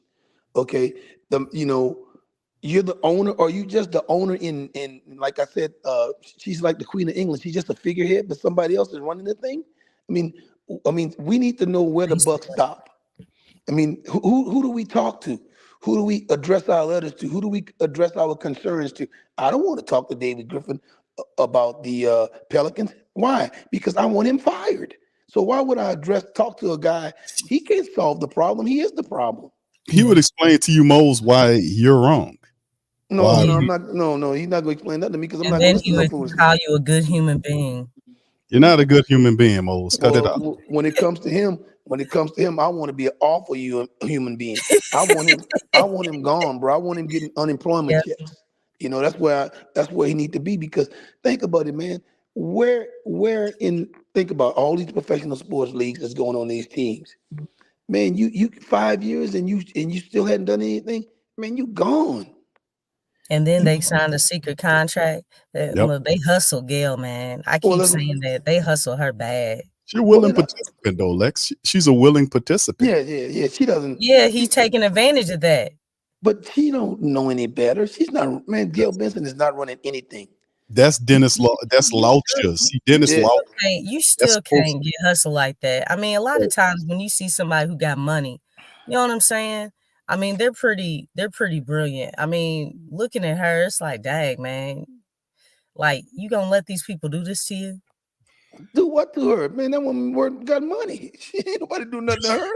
Yeah, No, they I'm just No, they saying, doing it like, to us. Think yeah. about it. I mean, yeah. Well, She you're married right. this I man. get, it's the perspective that you coming from, but I definitely I can get with that. Think about okay, let me give you an example. The Cleveland Brown owner, I think it's the Lerner family. It's a man and his wife. Right? Al Lerner, I can't remember his wife's name, but they own that team together. So they make statements together. So they bought that team together. They wanted that team together. So that's their team, right? Mhm. No, that's not the situation here. Tom Benson bought the team and he married her down the line somewhere and she just happened to just be the nice lady on his arm that talked him into leaving the rest of his family alone and she gets the team. She has no vested interest in these teams. Think about it. How, she don't have any feelings towards this because it's not her baby. So I'm just telling the reason why things are going on the way it is because you have a ownership that just really don't care about. I mean, the football team. Yeah, she might, on the surface, yeah, I care a little bit, but you think she's sitting here saying to herself, "Damn, no, she's buying more property, commercial property." I read it, on NOLA.com. She just bought some more commercial property. So she don't care about the Pelicans. She's not sitting there saying to herself, "Damn, I hope the Pelicans will win. I hope the Saints win." Yeah, she might feel like that on the surface, but she's not living and dying with every move. So that's the problem, man. If you don't have somebody that's passionate about something, then you end up with what we have right now. We have a mockery going on. We have a smorgasbord of foolishness going on right now, a buffet of foolishness, and that's all we a have. So buffet of bullshit. yeah, a buffet of bullshit. Basically, that's what we I got like going that. on. So we're getting cheated, right, as fans of the Pelicans and the Yeah, Saints, because we have a ownership that's totally dysfunctional and not caring about winning. So if you're not in professional sports to win, then you're crazy because you already got money. You only bought people who own those teams already got stupid money.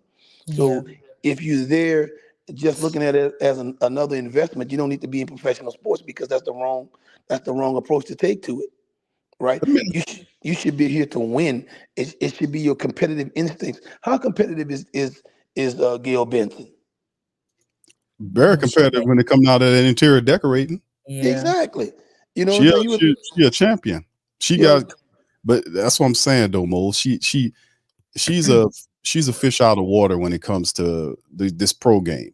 But yeah. really, if you're looking for somebody to see the David Griffin thing coming along, that's Dennis Lauscher, who is the president of basketball operations for the New Orleans Pelicans. So who That's is the he? that's the gentleman. I shall put him on the screen momentarily. Yeah, I don't know. I'm being facetious when I ask that question. Oh, But okay. who is he? Who is Dennis Lawson? I Well, mean, what? He's an accountant or some kind of business guy. He's a bean counter. exactly. That's, Yes. that's what he is. He's a bean counter. He's not a guy that's actually got a plan for winning. All his plans, the only plan he put together is for being financially solvent, bringing money in. That's his whole existence as a manager. Yeah, but this is the thing. Yeah, and you're right, the brother Moles. But this is the thing. We are trapped. Should trap's the right word? With we're stuck. they're That's a hostage. better. We're stuck. I know, and this was something that Lex just spoiled. She just was like, "I That can't believe we stuck with this guy as the head coach." You're stuck. We're stuck with, I ain't gonna say stuck, that sounds like, but we are, I ain't gonna say trapped either, but it is what it is. We have Willie Green for I don't know how many years. We are now penciled in with Griffin for I don't know how many years because they don't want to tell you how long the contracts on these extensions that they signed late last year and told us about in the summer. I don't know, we are we're encapsulated with these individuals. We do understand because we've pinpointed this to great detail. What's wrong with the Pelicans, the leadership, and all of this stuff? Because a lot of people, and he got a lot of people under his thumb in the media, whether you want to expect it or not, to be able to Yeah, go for this man of tripe. all these articles, and I haven't seen anybody except for the WhoDatDaily.com and and PPR and other family members that's attached to us that's talking about this. The guy has been here for 5 years. Yeah, So that they tells you got the everything. media on lock. He got the media on lock. So that goes to show you You'll get your everything. stuff revoked if you ask the wrong questions. Oh, yeah. They See, don't want to be challenged. They don't want no pressure. none of They that. have an agenda, like, and because we were asking, okay, why hasn't a reporter asked about those secret extensions? Oh, you already know. And we finally found out that because actually somebody came on and told us that Boot Crew that they got their media card revoked. That's in the For asking those questions. that's Yeah, in the because that's they wanted to get down to the the meat of things. It's like, hey, and really that's public information. I mean, we know about all these players, they extensions. I mean, look at what they did with Zion. They went into depth and dissected his contract. But No, yeah, but we the don't. Saints, they are private owned businesses, so they only share with you what they want to share with well, you. but they're private owned. It's a private owned entity that gets its funding Public from the public. subsidies. You see, you're right. And I mean, subsidy is another term for basically welfare. I mean, if you have, Yeah, that's right. that's pretty what that's. they It's a do that fancy for other word. reasons too. But I mean, we always hear about the players, their contracts. We always hear about that stuff. I But mean, once so again, the problem is there's no accountability. There's no yeah, Buddy D's and all those people who go after those people like they used to, man. You need to have guys who that go, dude don't but even they look own right. everything. They own the radio stations. They own the people who work at the radio Yeah, stations. they control all that stuff, so they don't have to. So they can control the narratives Exactly. Exactly. So, and answer the questions that they're interested in answering. Yeah, this well, this this this is the top guy right here, and you know who he is, Mose. But for those who don't know, I just showed you. We know Gail's at the top. This is the front. This is the, and I've done this before, just to put yeah, a face to this. You know This what? is Gail's the owner, and this man is the second in command. He is the dude, the top of both the Saints and the Pelicans. And this fellow here is a really good businessman. No disrespect to Dennis Lauscher, but you're not supposed to be the president of a basketball or football organization. He should be the chief financial officer or the chief executive officer would be Gail, and his name should be fitting underneath her because he handles all of the business. And then if you scroll down, the next biggest name on the totem pole is the octopus. There he is with all this flim flam and nonsense. So my thing is, yeah. the guy that's supposed to be keeping David Griffin in check is this gentleman. This guy. This is the guy that's supposed to keep him in check. That dude look like the insurance man that used to come through the hood, man. That's I what was he gonna look like. say he looked like Buddy from The Incredibles. An insurance man and come through there with selling passbook insurance to all Somebody people say he back looked then. like Aaron from I Dream of Jeannie. Yeah, man, this is crazy, man. Like Woody So, from the toy store. That's what he looked Man, like. I so, mean, so, Woody. but, he looked straight up animated, like God, for real. friend in me. so like when you guys were talking the other day and you were talking about the GM and the structure, right? Man, Mhm. the GM on the basketball side does not operate like the GM in football, right? David Griffin runs the basketball operation. Right, he's the guy that make all the decisions on the basketball. To me, my understanding was from just watching how it was going, is all Trajan Langdon them did was just gather information on players and this, that, and the other, and then give it to him, and he makes a decision on all that stuff. He's the guy He that doesn't everything starts. delegate. No, everything starts and stops with him, man. He's a weasel. You know what I'm saying? Yeah.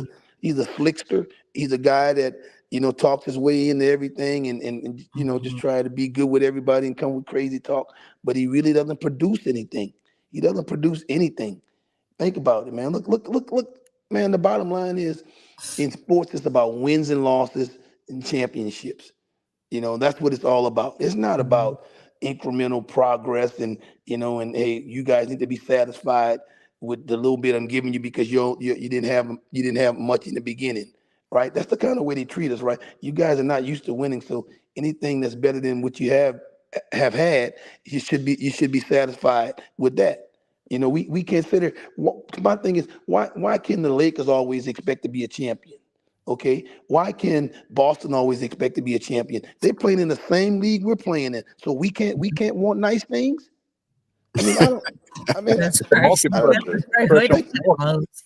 Think about it. Fans, those You can. fans is not going to accept Boston and the Lakers always losing like us all the time. Yeah, What's up, man. Look, So it's Marley? the market you in. That's yeah. Marley, man. But Shout to out to me, you, I Marley. How you doing? understand. I understand the market you in, but as a fan, you trying to tell me a Laker fan pull harder for his team than I pull for my team? No. So why shouldn't we have the same expectations that they have? Right? We sitting here with the same money. Right? We sitting here with the same situation. We got the same salary cap. It's not like we don't have a salary cap.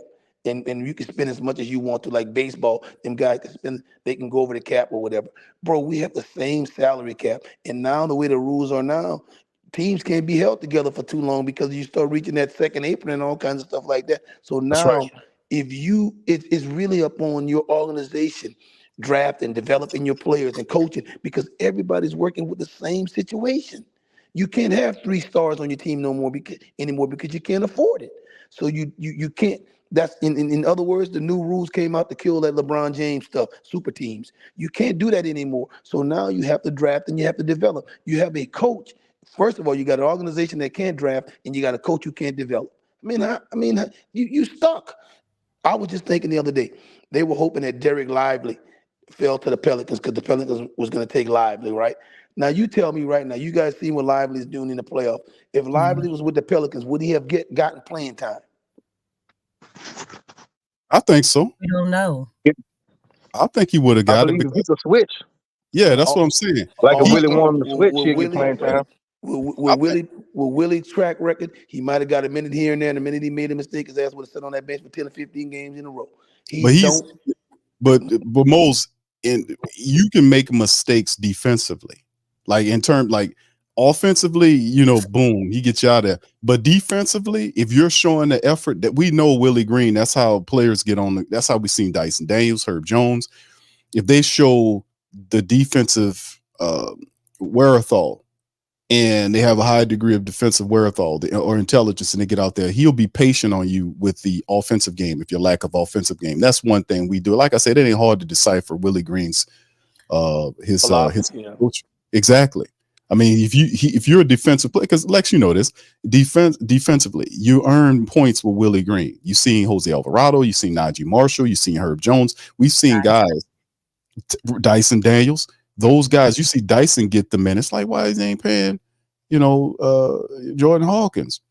Because he don't see his defensive wherewithal where he can trust him to be able to get out there. If you're showing that high defensive acumen, he will be very patient with your lack of offense. He really would. And that's how he is geared. Now, I don't agree about that. I think Willie needs to be a lot more flexible about who his team is and what his team is.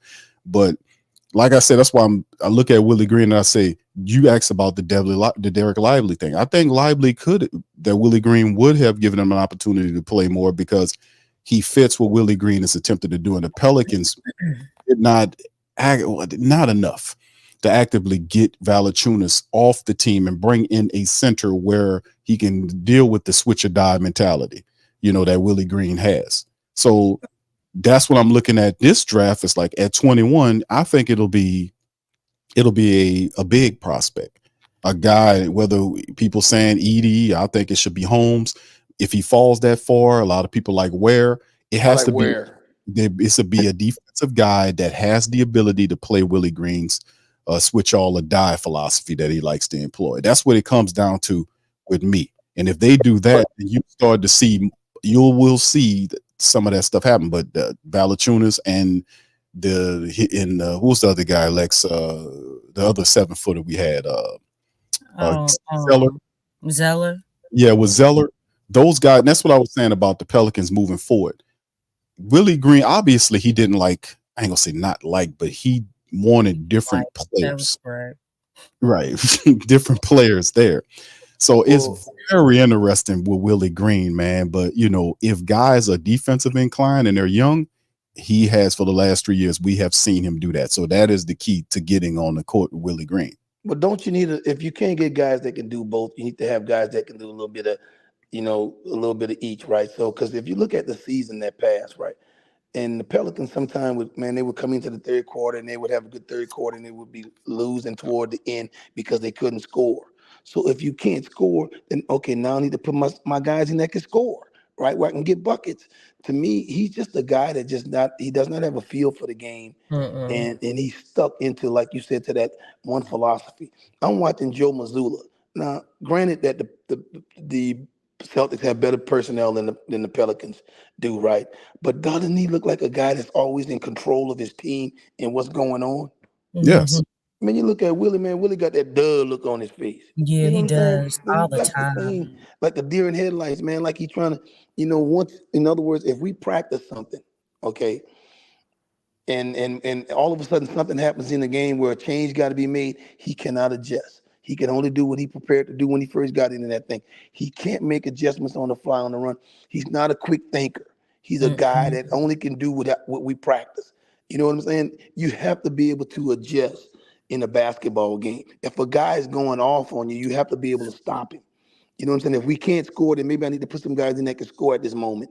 He's just not a guy that can. I mean, guys like Jose and Najee, bro, they end of the bench guys that well, not so much Najee, because I think Najee is a rotation player, and you're gonna see Najee gonna get a couple of dollars, right? But a guy like Jose, he's just like a little novelty kind of guy, right? You use him here and there. He's not a guy that should be constantly in your rotation because he just don't give you enough at that size. Right. So, but once Willie Green fall in love with you, man, I know one damn thing. He Shoot, like I said, Larry. he ain't gonna cheat on you. You know what I'm saying? He's a one player man. That's what I can say about him. You know what I'm saying? once he once he say I love you, he loves you. Yes. That's what I'm Now saying. hey Mose, he's in love with Larry. Oh His yeah, that's another love guy. for Larry is on a whole nother level. He's in love with him. In love. You know what I'm Yeah. saying? So I'm just telling you, that's who he is, man. He ain't the type of guy that's gonna give somebody else a chance if he feels that, hey, this is my guy. We took a guy like EJ Liddell. Man, this is a dude going on the third year. We don't know if that guy can play yet. He's collecting an And NBA check. I said that yesterday, Big Q. I'm like, why are we keeping these guys? Well, that's what I'm saying. Who is this Like, guy? let them go, open up some space, something. Who is this guy? We I know have it's like yet to. Yeah, $1 Matt Ryan on the bench that came back and he ain't used Matt Ryan. Nobody, bro. Once you We once Matt got you to C. Ryan see. was there. Brian, I don't Yeah, we got to understand see why the this. team still has C. Brian. Well, Because he ain't gonna get no opportunity. Because I none. still choose Najee over him. see, this is the thing, though, man. That's the big question because, like, we kind of laying out the fact that the Pelicans, man, the coaches that we know at times they're going to lose coaches. That's replacing the coaches. You lose some coaches because guys are going to leave, and they usually turn around and pick from where they came from for guys, and that's what Trajan Laney did. Got Blackstone, Freddie V. That's what they do, and it might not be over with. So he might grab somebody else, and then if James Borrego gets a head coaching job, guess what he's going to do? He's going to turn around and grab a few more. So if that's the case, the Pelicans have to be proactive in their approach to bring people in or elevate people who they feel from inside the organization who are ready to make a leap in coaching there. So Willie Green's staff this year will be even more his staff than anything before because a lot of the coaches there, this is all on him to make the move. So getting the right guys. And I think Borrego, like a lot of people don't like James Borrego's like, man, he trash, all this kind of stuff. Man, James Borrego had an impact on the Pelicans, bro. He did, man, especially with his offense. If you remember, go back prior to that Dallas game, Lex, you remember what happened. Like we were all asking the question and we were doing the flash reports and all this about, man, what's up with this offense that they talked about? We're going to have it. The ball going to be moving and 3-point shots aplenty. Prior to that Dallas game, when before Willie got sick and James Borrego took over, it was very clear and obvious the difference when Borrego got in there, and it looked so good. And then players It was were playing like so well. We didn't want to bring Willie Green back. It's like, man, let Willie take the rest of the year off with the C19, bro. Make sure you got it all out your system. That's how good it was. So it was see him coach a few more games, you know what I'm saying, for confirmation, because it was a huge difference. It was a difference. And the thing is, a lot of people, because I understand it was just one game, But the thing is that they played Dallas back to back. When they Yeah. played Dallas the first night, Willie was coaching, and they did not look good at all. Mm-mm. They looked lethargic. They couldn't get anything. They were getting ran off the court. And then they played them a day went past, and then they played them the next day. And it's like, whoa. And look, Jason Kidd, he That's went right. to Antonio Daniels, because Antonio Daniels, he said about during the game. Jason Kidd came up to him. Was like, oh, who's coaching? Because I heard your coach was out. Borrego is. He's like, oh shoot, we in trouble. That's what he said. He said, man, I gotta go tell my team we got problems. Yeah, that I sound mean, like that's respect. No, I haven't heard nobody say that about Willie Green. Everybody comments about, oh, Willie Green's a good dude, but nobody ever comments about his coaching. Think about it. Willie Green Minor is Williams. Willie Green is the NBA version of Dale Minor Brown. Williams said Willie Green is like me. Willie Green is the NBA version of Dale Brown. When he was up at LSU with Shaq and all them boys and couldn't get out the first round in NCAA. Man. Hey, there was an interesting story behind that, man, with how Dale ended up getting Shaq, man. And yeah, you remember Dick Gregory said that because he was friends with Dale Brown. I was like, damn, that's crazy. And he had Dick Gregory to talk to Shaquille O'Neal. And I was like, man, are you kidding me? Bro, it was weird. And he had Dick Gregory talk to Shaquille O'Neal and kind of help recruit him to go to LSU, man. I was like, oh, you kidding? That's crazy. But that was a story that they had behind the scenes that Dale Brown talked about. That was crazy to me how that worked. But anyway, let's kind of move this thing forward, man. Shout out to you guys for being in the stream as well. We just pinpoint some of this stuff because some of this stuff has to be resolved or at least recognized, especially the 0-27 fiasco that was the Pelicans toward the back end of the season when they just fell out of it. And you look at some of the stuff that you talk about with injuries and all that mounting up with two top people, Zion missed the playoffs, and then BI coming back from all of the stuff that he was dealing with, and then CJ McCollum, dancing and doing what he doing, and the team kind of where it is. So I mean, we that's some of the stuff that we have to kind of feed into and kind of change it up. But listen, let's kind of look at it from a different vantage point in terms of what we're dealing with now going forward. I got some stuff on the screen right here for y'all. Off-season outlook right here for the Pelicans. Committed salaries, $161.5 million. And listen, shout out to the family members, 504 Co, I think it was, who kind of gave me the game on that. I thought it was Gail Benson. She's second now. She got knocked off her totem pole being the richest person in the state of Louisiana by Graves, who's the guy that owned the chicken Raising franchise. Cane's. I think it was Raising Cane's on there, right? Yeah, it's Raising Cane's. That dude has pushed her off the totem pole in terms of being the richest person in the state. We need to sell a team to him then. I think he would do a better way. I ain't gonna say that, but anyway. Does he like basketball? He's the official chicken of the New Orleans Pelicans, so he does business with them. So Graves, man, shout out to Graves. Is he passionate about the game? He passionate about that damn chicken. I know he good. I like chicken my damn self, so we good. All right, there you go. She's passionate about her interior designing, right? Well, she ain't doing much interior designing right now. She don't have to. Like, she got all the money, baby. All the money. Well, I'm just saying, like, I'm just saying because we talk about, knowing the game and being passionate about it and things. So, but I'm saying the same question. Like, we love chicken. Okay. No, I'm just, I get that. Chicken is delicious. Hey, man. Don't chicken, man. We ain't trying to dissect the taste, okay? But okay. But look, we just need to know, look, do you have the same type of passion for basketball as the fan base? That's we need. That's like the number one thing like that we need from an owner. You gotta love the game. You got to love it. You got to be passionate about it. You got to have a desire to want to win, not just put butts in the seats. I understand it's a business. And that's the number one thing. They want to put butts in the seats. But it's like there's got to be a little bit more than that. Okay, cute. Yes, Well, sir. I see you put that up on the screen, so I'm thinking you starting to think about what moves the Pelicans need to make going forward. Well, I mean, I'm looking at because this helps guide our philosophy, our offseason philosophy, because we recognize it's good to pinpoint and put the scope and put pressure.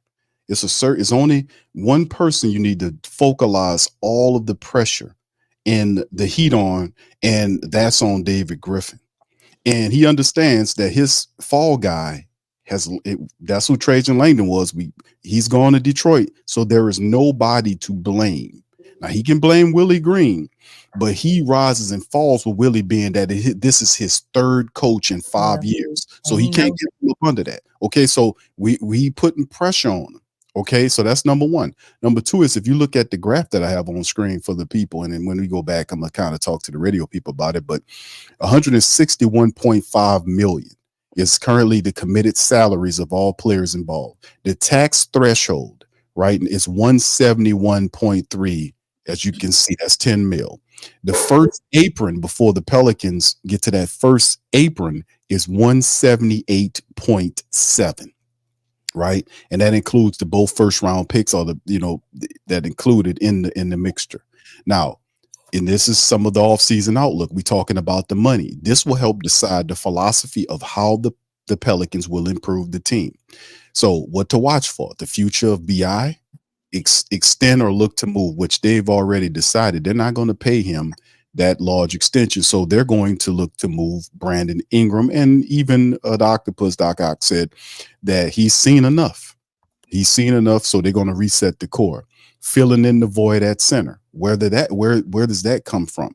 Is there a trade where the Pelicans can go and grab? Because listen, we've talked about this ad nauseum. We're going to go over it a little bit more because it's solution time, and we've been given solutions in commentary. Filling the void at center, because we need that, because Valanciunas wasn't the answer. That's obvious, despite the fact that he could have been a double machine for the Pelicans all damn season if you use him properly. Shout out to Lexxah on that. The Trey Murphy III rookie extension. What does that look like? That's also something to look at. BI is looking to be traded, and whoever you're going to bring in here, the Pelicans have to be looking at superstars, and superstars aren't cheap, and you can't go out in free agency and woo a superstar to New Orleans. So the only way you're going to get the son of a gun is that you have to go out and use your assets to trade for him, which is what the Pelicans been doing since the end prior to that with CP3 and Drew Holiday and all of our better players who got tired of being here because of the mediocrity. Now you have BI not paying him, shipping him out. You have to get a superstar. They're going to swing for the fences. They need a superstar. That's why I said trade. That's why I said Spider, even though I think it'll end up being trade. People don't want trade. You're going to end up with trade. Since we're on salary, Q, I got we reduce this contract, or how do we handle this contract? Mo, you're breaking up, bro. You're breaking up. Okay. You going? There you go. Yeah, there you go. Oh, okay. Okay, I was saying, like, how do we handle like CJ contract? Like, do we reduce it, or what's the best option for his contract? Because I don't want to play point guard no more. I'm sorry, I don't want to play no point guard. All this dribbling. I think he best served coming off the bench and playing with the tools for me. But how do we handle his contract then? I don't think the Pelicans, the thing is, like, we talked about that. I know that was early on about what we need to do in terms of the CJ McCollum situation. I don't think there's a suitor for CJ McCollum in terms of, getting him out the door right now or trading him. I think the Pelicans going to just sit on CJ right now. Now, eventually that won't be a move until you get well into the offseason. And then before the trade deadline, you can look at moving CJ McCollum, because at that time frame, it looks a lot better because he has that 1 year expiring deal, that fading contract that you can move out on. But I don't see anybody right now, and it could maybe down the line, or maybe a move we're not looking at where they can get CJ up off the books, because they have 3 players that they're paying over $30 million to. So basically 3 players count for $100 million of the $61.5 million that we currently see on the screen. So if the move is to go and get Trey, Trey, and I know Atlanta, they want to get Clint Capella off the book. So if boy, that's going to look strange, but the Pelicans do need a need there at the big. Do they, for whatever reason, because there are other teams in the mix looking to get them. San Antonio, like my dog Sean, he's talking about what they're trying to do to lure Trae Young there. We do realize the banter that was going back and forth, but I don't see CJ McCollum right now in any moves financially speaking. I think they're going to sit on what he got and possibly try to move him before the trade deadline as an expiring deal. That seemed to be something that I'm looking at them doing, and I know that a lot of people don't like that because that's 33 and a third that you're looking at with him. So they just gonna wait for his contract to expire, like just pay him out his contract and just let it expire. I don't think expire. I think they're going to trade him. I think they trade him, but like I said, after this year, like if they keep him, yeah, they're going to trade that contract. My opinion is they trade CJ McCollum before the trade deadline, like because like I said, it's an expiring deal. Like next year, that 33 million comes off the books. So somebody, close to the 2024 trade deadline coming into next year, or whether it be 25 at that time before the trade, but that'll be an expiring deal that looks a little bit better where that deal expires, they get 33 million against, back on their cap once that deal goes out the door. So that looks more, I would say prettier. It looks prettier at that time to understand, that focal. But like I said, I don't know if they have anybody, despite the fact that CJ McCollum was one of the top 3-point shooters for the Pelicans.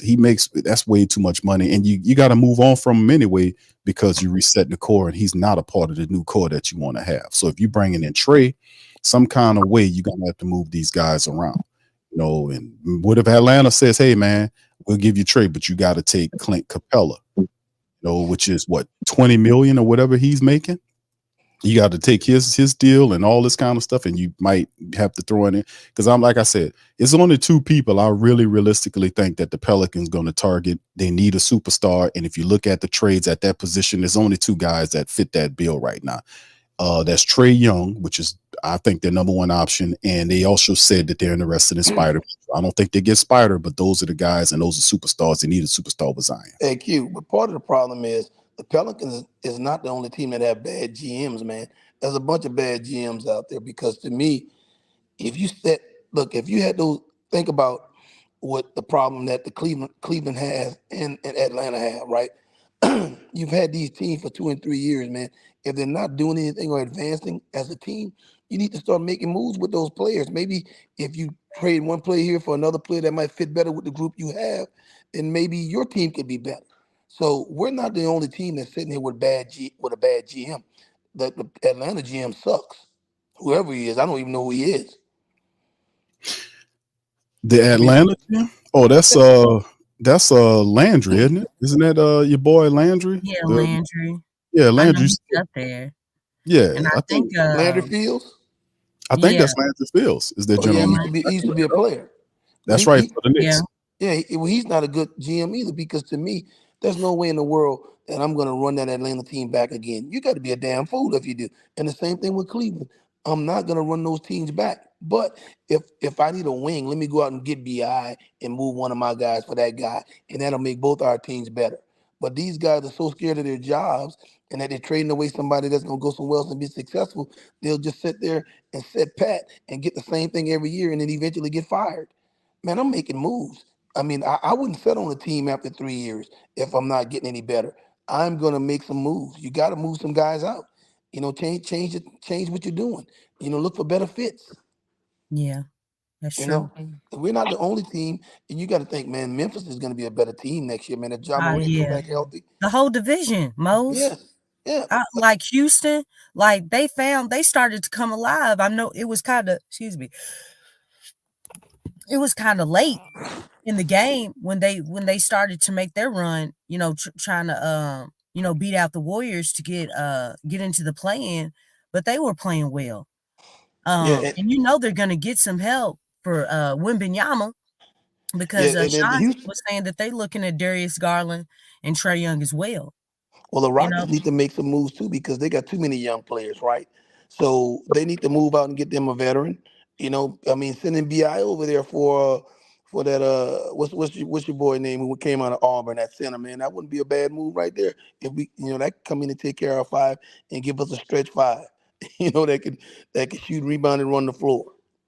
What's his name? Jabari Smith. No, Jabari Smith. Okay.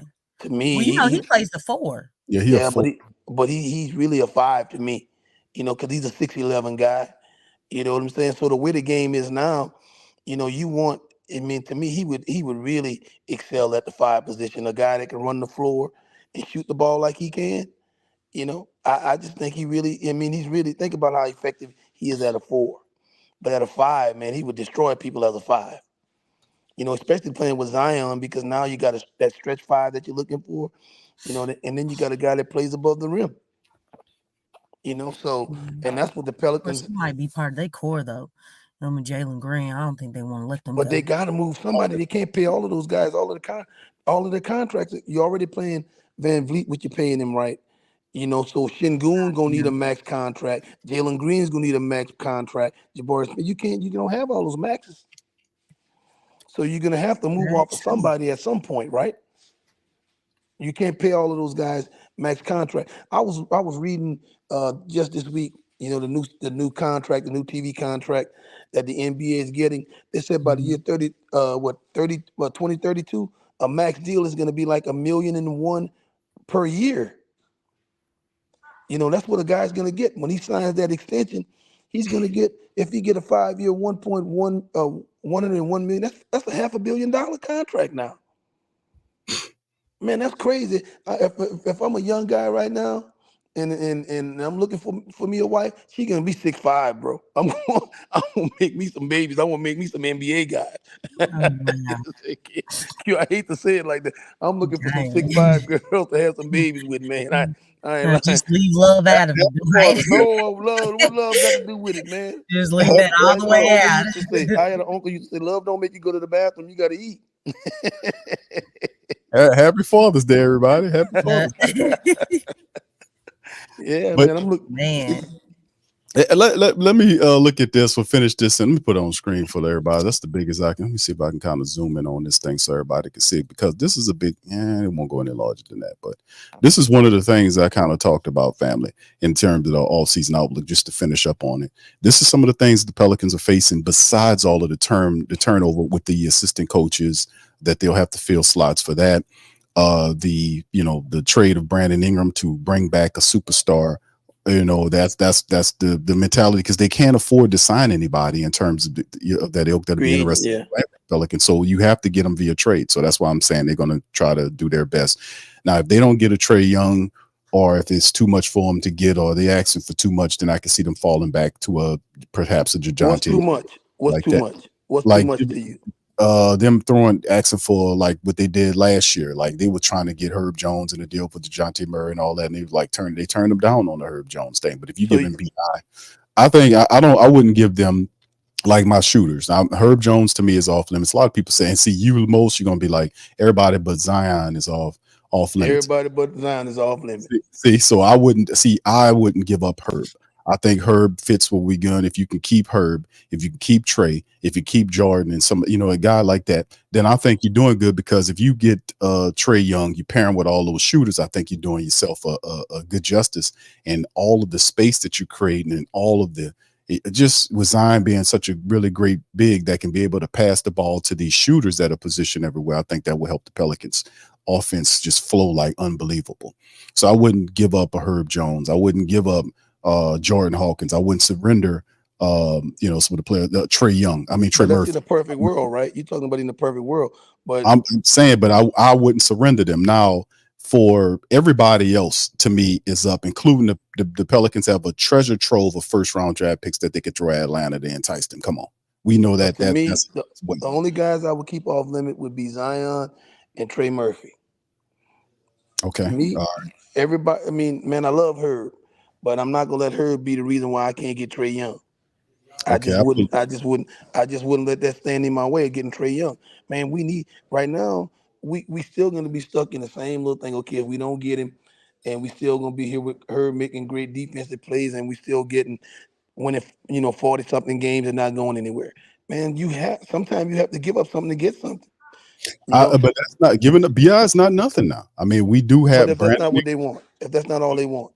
But if that's not all that they want, you have first round draft picks, you got other people you could throw in the pot. And like I said, if it comes down to that, like I said, that's a very interesting point. Would you not give up Herb Jones to get Trae Young if they say, listen, we'll give you I mean, what about Dyson?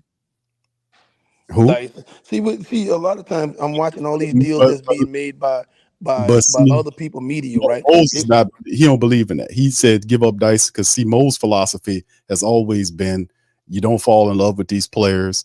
They, Jose Alvarado, carnival tricks. Corner That trick. type of That's stuff. all he is. Little slideshow Bob is what he is. See, Mhm.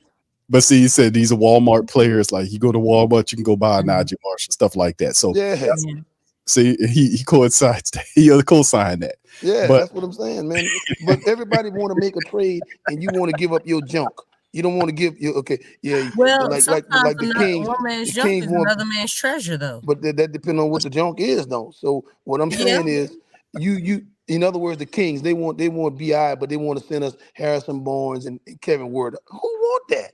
no, that's a bull crap trade. That's what I'm saying. You Well, can't. the thing, You got to give up something. well, the thing is, look, we talk about how the Pelicans don't develop well. Nope. Dyson plays very solid defense. There's a lot of teams that can use, first of all, and he is young, right? Youth is being young is a huge plus. That big guard, raises too. your stock. Man, He's in 3 or 4 young more years, and in huh? 3 or 4 more years, Dyson will be back in Australia giving outback tours. I mean, hey, I'm not all I'm saying is that you got 29 teams that can always use a defensive player and he's young. crikey. You know Okay. what I'm saying? I mean, I'm just saying, like, those are two things that he has going for him. Now, offensively, he may not have it all together, but he's still young. Okay. Like, and you talk about the Harrison Barnes. How old is Harrison Barnes? He's old. He's old. You know what I'm Harrison's old. saying? So I can understand that because you got to look at those details. If a player has that youth and they have a strong skill set, that you can be valuable depending on which situation you go into. Okay. All right. I know I'm not taking him. I know you can No, take him if you want to. I'm just saying, but as for me in Mose, my house, it's all about what the other team needs, though. If he fulfills a need for another team, that the value is high. Yeah. Just like right now, Atlanta. Somebody was saying that the way that Atlanta's or Atlanta podcasts are talking about Trey, they dogging him right now. Yeah, they are. They You know won't what I'm trade saying? him out. So, but him coming into this situation, first of all, it's a new start. Him and Zion are cool. You know what I'm saying? I mean, I'm not telling you I would leave with Herb. Hey, look, take Herb. But if that's the deal breaker at the end, and they say no, I just got to have Herb, and I'm like, Herb, man, I love you, bro, but you got to get up on out of here. You know what I'm saying? I mean, that's I where just I'm feel at like we because have to other me, pieces because out of everybody, Herb took a huge leap. He took a huge leap offensively and defensively. But the offense, I mean, 40%. Yep. Like, You're you know what true. I'm saying? Like, Yeah. he took a huge leap. Look, I think a lot of people were looking at, hey, Herb, we want you to take the shot, not Trey Murphy. Now, obviously, Trey Murphy was coming off of injury, but I heard people say that, like, man, Yeah, you sleeping Herb on Herb. really improved. No, I'm not, man. I Herb like is Herb. yeah, I Herb's like Herb. but I mean, Mo, he really he's a, catapulted to that 3-and-D. he's a Like, he 3D already now. had the defense, and look, just when you thought his defense couldn't improve, it did improve. Yep. Henceforth, he our defensive team. He was Right. the only guard. Yep. He ain't gonna stop at that. Herb Jones is not Yeah. just defense anymore. Herb Jones is Yeah. a 3-and-D guy now. Man, if I could get you to take Dyson Daniels, I'm sending you Dyson Daniels. But of course they're gonna run Herb I'd Jones. rather send Dyson because he's still young and he does play defense. But Herb, man, like Hands off Herb, man. his contract is a good It's super contract, cheap. Mose. Right.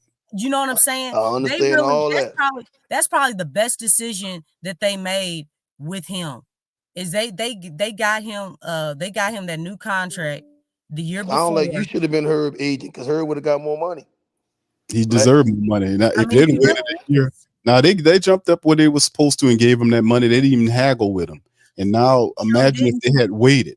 Well, imagine how much money they would have to pay. Because he got all defense. That all defensive first team makes a huge difference. Yep. Like this stock, like right now, everybody want Herb. His contract is nice. His improvements in both on both sides of the floor just shot up. Yep. Not just a little bit. It was a jump. So y'all think y'all could get BI? You can get Trey straight up for BI?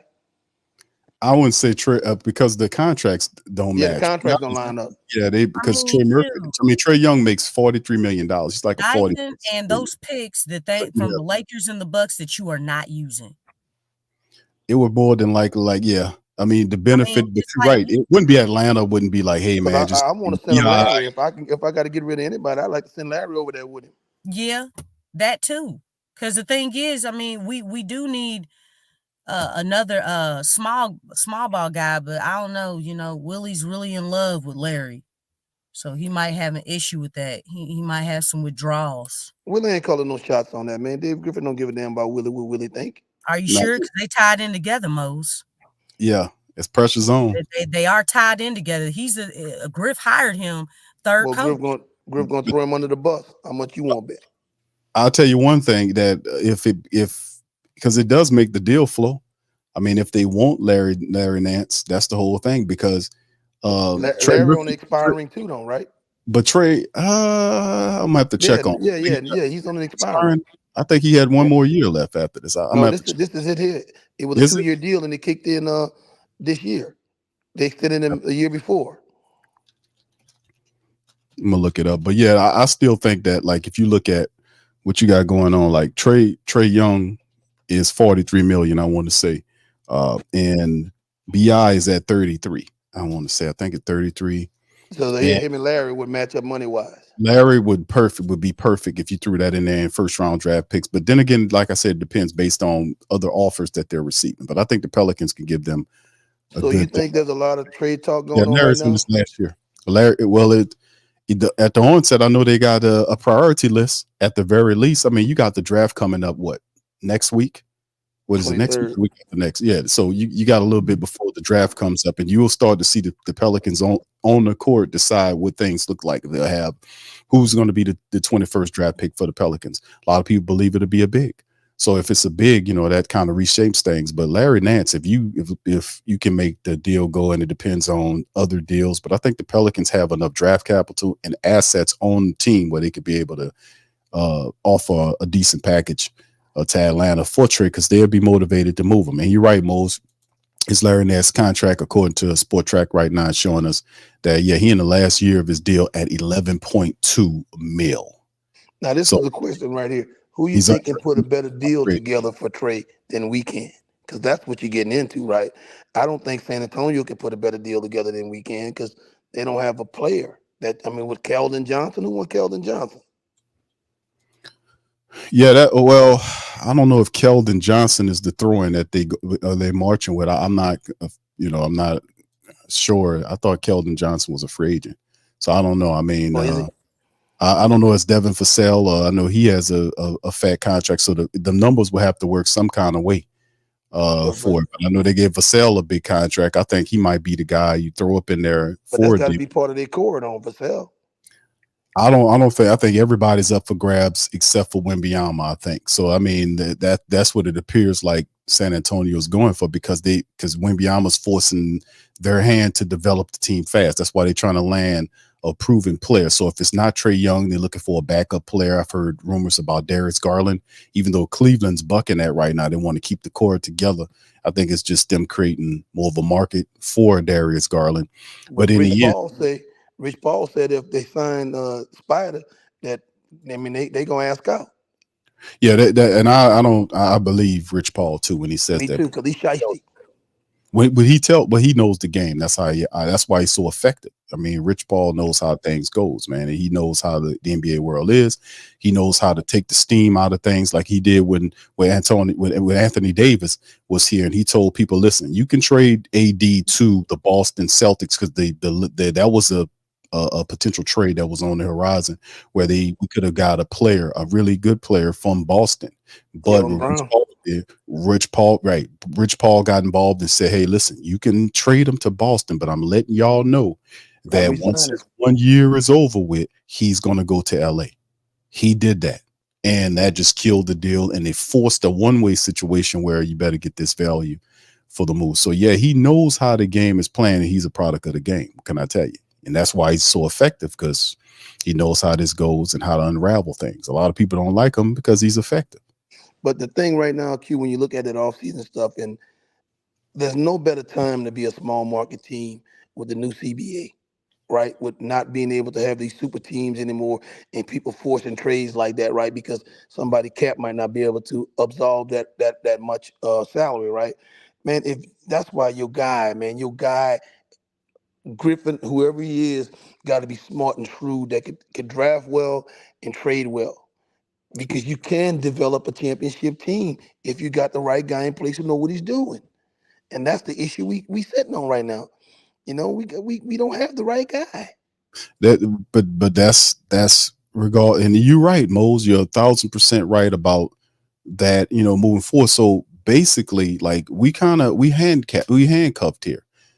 We're handcuffed into, you know, what we're looking at, because even though we feel like they've made a lot of mistakes, and I'm a big proponent of a Swin Cash. I think Swin needs to be elevated to more of a decision maker. I don't know what exactly her matter is in terms of personnel decisions or whatnot, but we need more of that spirit, because she's a winner. We need more of that. Yeah. David Griffin talks too much. He's too vocal, and when he says something, it's just fluff. He don't It's say just nothing. He says nothing. right. It's just a bunch of garbage. You know, he's the one responsible for all the ramp up stuff that happened with Zion Williamson and all this kind of stuff that's supposed to happen. Professionals, medical professionals, and people that know how to take care of these people. Like Zion Williamson is not an alien from the other side of the planet or other side of the universe somewhere. You know, he's a human being, and there's people out there that have dealt with people that have had injuries before, that knows exactly what they need to do to make sure he plays and keep him, you know, such and he has to participate, and he's been doing that. But you have to be able to have people there to be, you know, to make sure these things are accomplished, and then you have to do it the right way. So even though we're handcuffed, Mose, we handcuffed to David Griffin. We're not going to get rid of David Griffin. He just signed an extension. We don't know how much. I'm probably telling you about 5 years. It's probably 5 years. Thank you. He signed an extension. We're handcuffed with these guys, Willie Green and David Griffin. We just have to see if they can learn, and they have incrementally showed some improvement, even if it's by default, by even making mistakes and crossing it out. So they are showing incremental improvement. I don't like it, but it's too many mistakes being made by somebody that's supposed to be a person that knows what they're doing. But go ahead, Moses. What's the word on the street on Zion right now, man? Is he taking care of himself? Is he, because you don't know what you're gonna get with that guy, right? Well, last time what they were saying, the reports that came out, is that Zion Williamson he should be ready for the season, and everything is everything with Zion. If it wasn't, then you know that they will have the reports that Zion Williamson was over at the place and all that. But the only person that was talking that junk about Zion Williamson, talking about he'd eat the table, was Stephen A. Smith. He had no information. I don't listen to no fool. Yeah, he constantly does that to kind of draw up attention. He's I'm not gonna say it. He's a fool right now, and a lot of those guys right now, like him and Shannon Sharp, them guys start to think they can say anything and that they're kings. You know, when you start to get that power, man, and that money, you feel like you can say anything and you're invincible, and that's why they say so much stupid stuff now. And like you got to listen to what they're saying, right? I mean, he say a lot of off code stuff, man. You know that he shouldn't say, but at the end of the day, there are always people. It's always somebody checking them. It's like every week, or it's several things that they're checking, because they're just playing the game. But at what point does Zion go in there and start saying, "Hey, look, we need to do this now. Look, I'm ready to take off. I'm ready to. I want to be a championship team.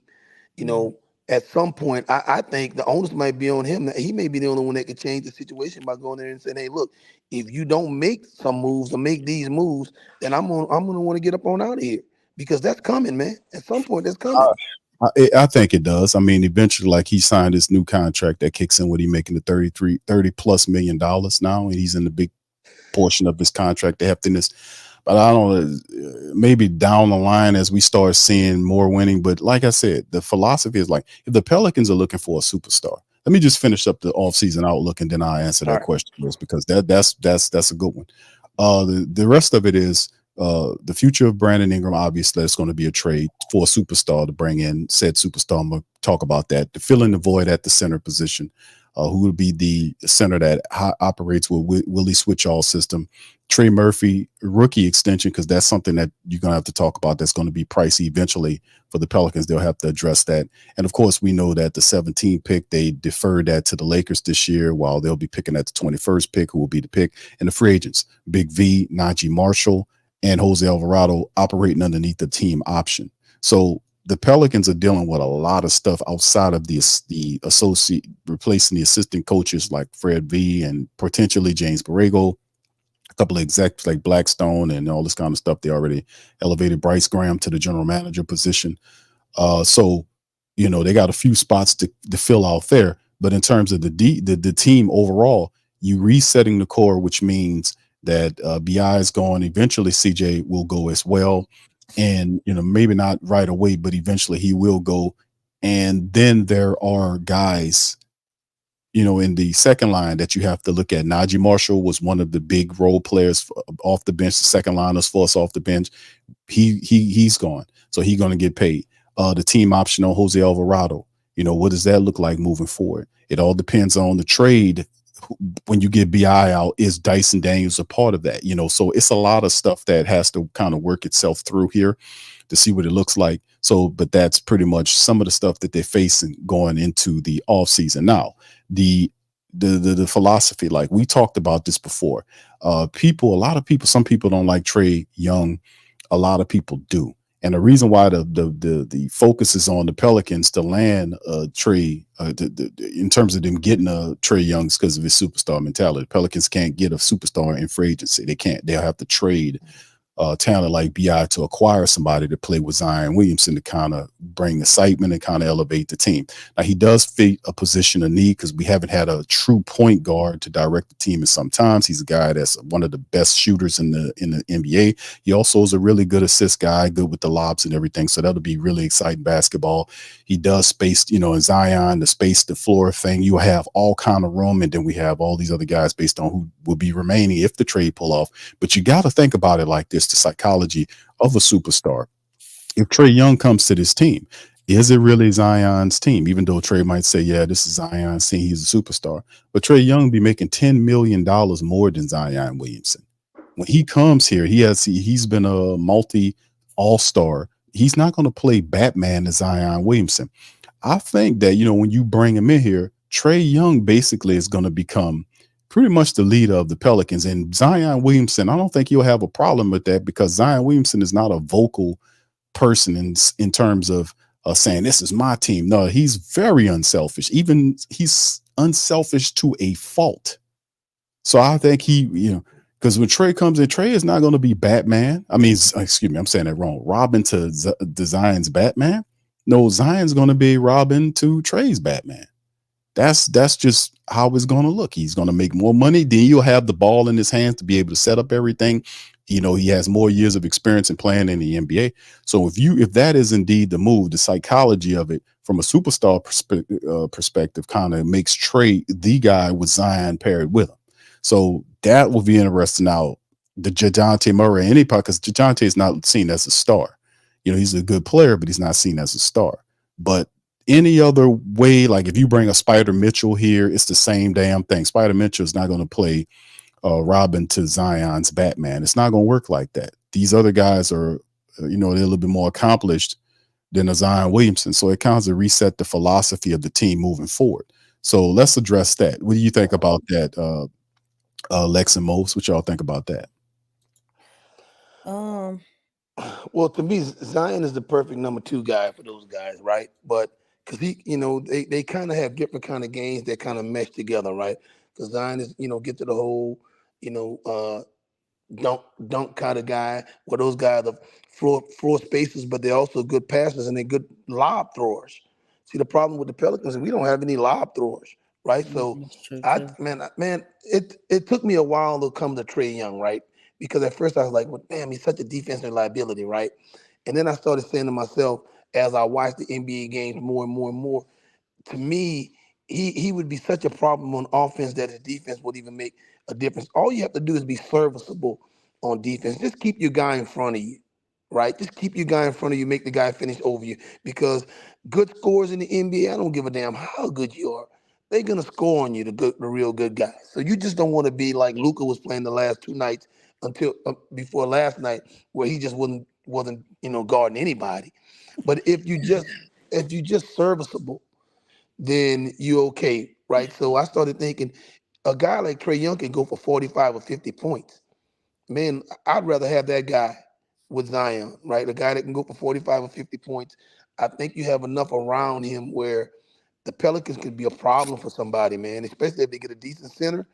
They could be a problem in this league with those two guys.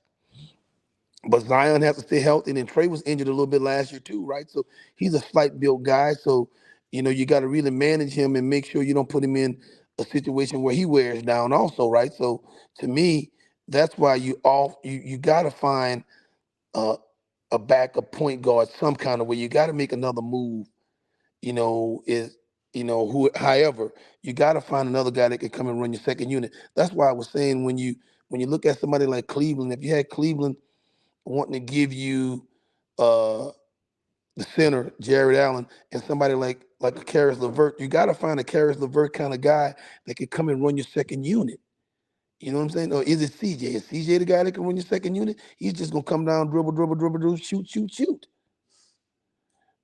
So I don't know, man. I just like Trey Young. I just like the fact that because Trey Young is the only superstar out there that you can get your hands on.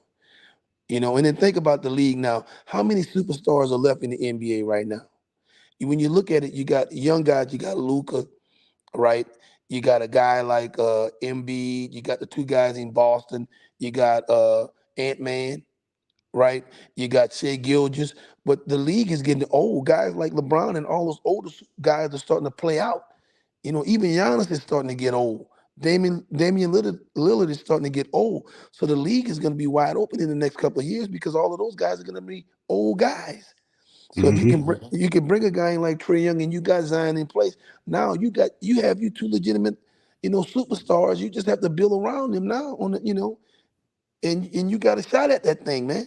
Because we could beat Minnesota as good as they say Minnesota is. Man, Minnesota didn't give the Pelicans problems. I mean, that's the one team that we matched up good with better than anybody in the league. We were like 3-1 against Minnesota, right? We even played Boston real well in Boston and halfway decent a little while here in New Orleans. So you put another guy like Trey Young that can score to go with Zion, man, and Trey Murphy, man, you got a chance. I think those three guys together, and then even if you don't have to get rid of Herb, man, you can make a run at this thing. I really think you can. Now I might be a fool, but shit, I can't be any more foolish. I can't be any more foolish than David Griffin is. Yeah, it depends on, like I said, it depends on where, because I mean, like I said, it depends. Like we're the leadership in terms of David Griffin and Willie Green. We went over that a lot, and and it's true. That's a lot of facts there. As the records, the statistics back up everything we've been saying. I mean, there's a lot of truth there, but we're handcuffed with these guys, unfortunately, with these contracts and whatnot. So we just have to be very focus on the moves that they make, because the draft and then what they do with the signings, because they have to find somebody to pair with Zion, man. They got to find somebody. And like you said, the Trey Young thing is very evident because they have to find a superstar. And like I said, Zion Williamson is a guy, he's not going to be like, man, this is my team. He's not going to be on that. He's a team guy. Right. He's very unselfish. So if Trey Young's the guy that leads the team and Zion's catching lobs from him, I don't think Zion cares about that as long as we're winning games. And truly, it would be very appealing if we, depending on whatever the package is that the Pelicans are willing to offer up to land Trey, because I know Atlanta's, we're not going to just, get away with that clean. I know it could be probably a 3-team deal involved in all this kind of stuff. Yeah. It'll be complex. It could be complex if it's not just us going with them, because we have the draft assets, we have the contracts to pull it off. We just have to make sure we keep some of the core pieces that fit Zion Williamson's game, like our shooters. If we keep our shooters, I think we would be fine. If we can, give them extra picks or whatnot, we'll be fine. I think we'll be fine. And in terms of like, we talk a lot about the top dogs, which is important, but the role players, the Najee Marshalls and these guys, you're going to have to replenish those guys. Najee was a big part of what the Pelicans did the last 4 years. He really was. I mean, he would bring up the ball. He played defense. He would shoot threes. He was a dog. Remember the thing with Jimmy Butler? He had, losing Najee hurts. So where do we get that from? And the Pelicans are dealing with all the stuff. Now they do have these, That's where Seabron and people like that's got to come in, who you've been developing for 3 years now. Well, C. Bron doesn't play any defense. That's the problem with C. Bron. C. Bron's not a good 3-point shooter, and he's not really good defensively, but he's a big guard that does attack. Why you keep wasting assets? Why you keep wasting time and assets with a guy? I was asking the same question on yesterday, Mose. Why you keep wasting time? I would like to bring Najee Marshall back. I wouldn't lie about that, man. You ain't got enough money, man. Najee got to go get paid, man. See, that's what it comes down to, man. When you talk about some of the stuff, and we covered this yesterday, some of the financial moves that Griff made. I mean, that's the position that he's actually just put the organization in, as far as not bringing him back. Did you have those exceptions though? You got those cap exceptions too that can help. You got to go out, but you got to go out and get you a starting five, some kind of way first, right? Before you can worry about Najee. We don't have a starting five right now, and whoever you draft, even if he's a five, he was just on a 1-year contract. Yeah, but he's not a starting five anyway. So if you went out and even if you drafted a 5, right, he's gonna come off the bench because he's not ready right now. So you're gonna bring him off the bench, and hopefully by the midseason he could develop into something special. So you got to go get you one of those middle of the road guys that can rebound and play defense and that are serviceable, right? Just because of your cap situation. That's why I'm saying the best way to handle Willie Green, man, is to get rid of if you get rid of what's your boy name, Nance. You got to get those guys off the roster for him not to worry about him. I mean, what do you think about Jose? You picking up the option? I know he's just playing for peanuts. So what you thinking? Well, for him, that's a lot of peanuts. But I mean, yeah, I think because I mean it's cheap, right? It's feasible, so Yeah, I think they gonna keep Jose. Well, and like I said, it depends too. It's like 1.8 million or something like that, right? Yeah, he's just under 2. I want to say. In the NBA, that's chump change, bro. Yeah, he's not very expensive at all. I want to say. Let me pull up. Let me see about Jose's money. I think I had it on here. Hold on. Yeah, he's less than 2 million. I know he was very similar to Najee Marshall's money. Wow. Yeah, but yeah, for everyday person, that's a lot of money. But for an NBA guy, $2 million is like paying for a bag of chips and a Coke. Yeah, that was Najee was just over 2 million. They got it. So he got to go get paid, man. If I mean for his family, he got to go get paid. Yeah, I think Najee gets paid, man. Yeah, if I'm Najee, I'm looking for at least 10 or 12 mil a year over, 3-year 30, 300, 3-year $33 million, something like that, right? That's where I got to be if I'm him. Yeah, this gonna be his last shot at it right here. But it looks different. That's what I'm saying. It all looks different. It depends on the trade that gets you the player that you want, who's involved with it. Because if that shapes the team and the decision making. So I think that's a part of it. Like outside of them taking whichever player in the draft, if you want Trey, and let's say Trey's the guy, and I think that's really the focal point is, and the word on the street is that Trey Young is the top option in terms of trying to acquire for trade. They need a star. So if that's indeed the case, what comes with the trade? What comes with it? Who goes with outside of BI? And what does Atlanta want you to take back along with Trey? Because I know they want to get Clint Capella off their books. Do the Pelicans do they observe, or not really? Do they, do they take in the contract? Wouldn't that put them at the lottery? Wouldn't that put them at the tax? That's what I'm saying. But that would indeed, because you would be taking in, how did you absorb, both Trey Young and Clint Capella? Because I know they want Okongwu. They want him, but Atlanta they'll be reluctant to moving him because it's cheap. I don't think he's that good. I don't think he's a starting center. He's a player with higher upside, but Clint Capella makes a lot of money, and I'm looking if you would be. But isn't he on the expiring Capella? I think let me look Clint up. I think he has another year on this on it. Let me see. I don't think it's an expiring deal for Clint Capella. Hold on. I don't think so. I think he got extra years behind this year, if I'm not mistaken. Hold on, let me see if I can find that. I thought he was on a 2-year deal. I don't think yeah, I think he had extra years on his deal, if I'm not mistaken. No, it's an expiring deal. Yeah, Yeah. that's what I thought. Yeah, I'll be reading a little bit too cute. Yeah. You're right, Mose. It's this year's the last year. It's 22.2 mil that the Pelican. Let me put it on screen for the family. See, I'll take that. See, I'll take him with that because he's coming off my books. Yeah. So there you go. So is it this Capella? You know, and damn, it ballooned. So yes, the last year, 22.6 mil for Clint Capella. Then he's unrestricted free agent in 25-26.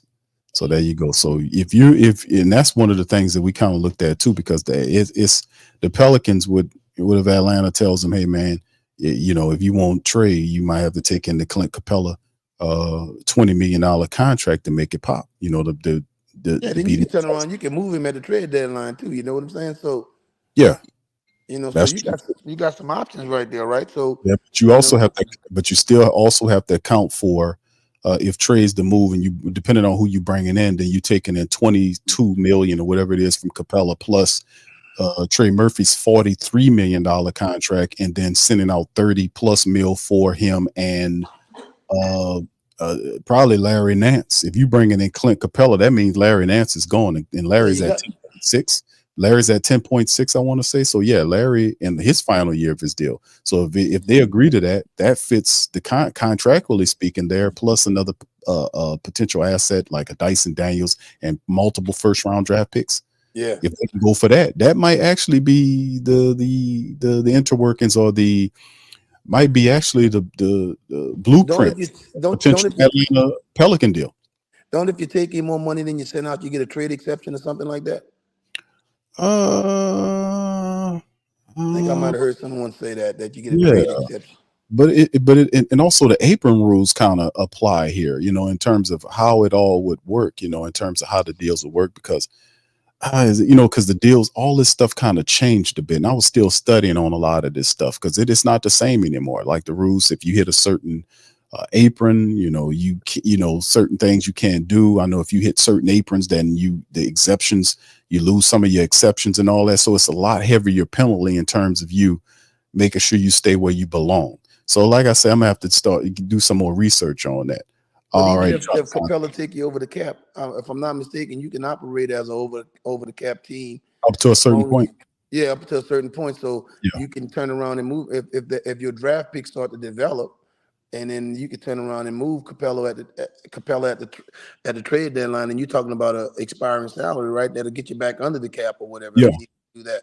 Right? Yeah. That sounds good, Mose, because the thing is, like that's something that I don't think the Pelicans are interested in taking Capella. But if Atlanta say, hey man, if you want him, you got to take him too, and I can see them looking for an asset to go back with him and picks. Because BI is not just anybody. BI is a very good player. He's still young and all that. You pair him there with what they're doing, and they're not doing a total rebuild. That's not what Atlanta doing, according to what I was reading up on. Atlanta's resetting their team. They're not dropping all back down to zero. Whoever that first round draft pick in the draft is going to be a person that helps them to compete in the Eastern Conference. They're not dropping all the way down. They're still going to be very much better than some of the bottom feeding teams like Washington and all these type of people, or Detroit and all these kind of people. So I don't think Atlanta's doing it. Right. I think they're not doing a rebuild. They're just resetting and using Trey as a piece to get pieces around what they got. I don't think they trade, like I said, they trade Trey and get BI or whatever, then I think they keep DeJounte Murray. That's what I'm hearing. Like they're not going to send out both and then but they're going to have one to get rid of one dude, they get rid of Trey for assets to help with DeJounte with the first round draft pick. They have Johnson there. They have a few other pieces. So like I said, right. So it all depends on, man, like what does the skeleton work for a plan with the Pelicans look like? But I do think that it involves them taking on the Clint Capella, which means we would have to send out Larry Nance and we have to work some stuff. And it'll be kind of semi-complicated because you also have to look at the trade Murphy the third thing as you're looking at a potential extension for him. So it gets kind of murky at a certain point, don't it? How Yeah. they So that's what happens? very vital. What happens if you can't move BI? I think they move them, but if you can't, you would have to decide on down. I think you can move them. Why would you feel like you can't move BI? I think you can move BI. Why would you feel like you can't? Because sometimes you know there's a lot of stuff out there in the air, right? So sometimes you read and sometimes you hear people say the market is not that good for him, right? You know, so you know if you stuck not being able to get a Trey Young or somebody, you're not just moving a BI for just anybody. You know, it's got to bring you back something that's worthwhile. But if you can't get that, then if you stuck with BI, then what you do? You got to sign some type of contract extension.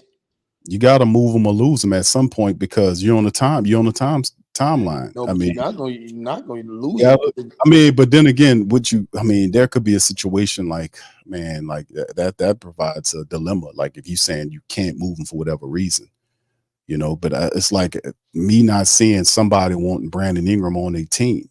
I mean, there are many teams that want Brandon Ingram. It's just the package you're going for. It has to be a good package that net a superstar. You got to be able to use flip BI into a star. That's why the Pelicans have Trey Young and Donovan, you know, at the top of their team, like, you know, Spider Mitchell on top of the team. So them guys playing, man. if they can't move them, Moles, I don't know, man. That would be problematic if you felt like there's a situation we can't be moved. Definitely. So yeah, you know, look at the Valanciunas. It's no comparison. That's a bad comparison. Look at what the Pelicans did with Valanciunas. Like they had all this time and they just didn't move them for something, you know. So I would be surprised if BI go over into the East and become a all-star again. Yeah, it depends. It's a lot. It's a lot of stuff you think about. Go ahead, let you. If you're talking about, you know, Brandon going to a contending team, you know, I think you're looking at him because obviously a contending team already has a hierarchy in place. So you're probably looking at him being like the third, maybe the fourth best player on the team. Now, if he's going to a team in the East, huh? Name a team where he would be the third or fourth best player. Philadelphia. Yeah. Boston. Yeah, but he's not going to Boston, right? Well, I know. Well, I mean, when you said name Philly, a team, he's your third guy in Philly, but he's not going to go in anybody's third guy. But see, Philly don't have the assets to get what you want anyway, unless they operate through a 3-team trade. That's the only way that he would end up there. True. Yeah, the only thing you want with Maxey, and they're not going to give Milwaukee. They're not giving him up. Well, yeah. What Milwaukee have you that you want? No, you said tonight. You just said to name a team that you know where you know he would be maybe the third guy. I'm just saying, like on a contending team. Yeah, he could be the third guy in Milwaukee because what's his name? Isn't he a free agent? And he's not any good anymore with the bum knee. Chris Middleton. Yeah, he's on the downside of that thing right now. Too many injuries. You know, so you can put Miami in there. Miami would use him to score. I think really, as far as you know, contending. Miami don't have anything to give you back either. I mean, they don't have anything you want. I think Tyler Hero is overrated. He's not a consistent. He's not a guy that. I guess. I mean, if you're asking, like, because obviously, like, I thought we just focused on a team, but I mean, you talking about getting somebody back within a trade. I mean, we'll have to dissect that first. But as far as you know, when you look at the contenders, like who go far in the playoffs, really, I mean, you know what we're thinking right now, though, Lex. You know, we saw BI snake it up at the end of the year in the playoffs. You know, he's coming back from an injury. I mean, we forget that he's still a really good basketball player. Yeah, but see, that's the thing, though. You know what? That's the thing with that, though. I mean, a lot of people are not going to be fooled by that. Like that, though, Mose. They're not going to be fooled by that. But when you think about it, you know, think about the league, right, and who everybody else got, right? To me, he's a good, competent basketball player. Man, he averaged 20. He averaged 20 points a night. Yeah, almost 21. Yeah. Yeah. But So now all of a sudden he's not going somewhere and not get his 20 because he's a guy that Well, can I get it going. mean, but he's going into a different system. Mhm. He's going into a different situation. I'm just Like, you saying. got to understand here, like the way things are set up here, like, first of all, it's dysfunctional on a whole nother level compared to other organizations. The hierarchy was never clear. You know what I'm saying? Griff came out and said, hey, this is Drew's team. After Drew left, it's like everything was in limbo. Like, and then you look at the fact that there wasn't a strong style that was developed and mastered with this organization. When you look at other teams, they have a particular system, a system that they know that works. And they know their personnel a whole lot better than over here. But the system that you're going into, the situation that you're going to, all that stuff matters. All that plays into a part.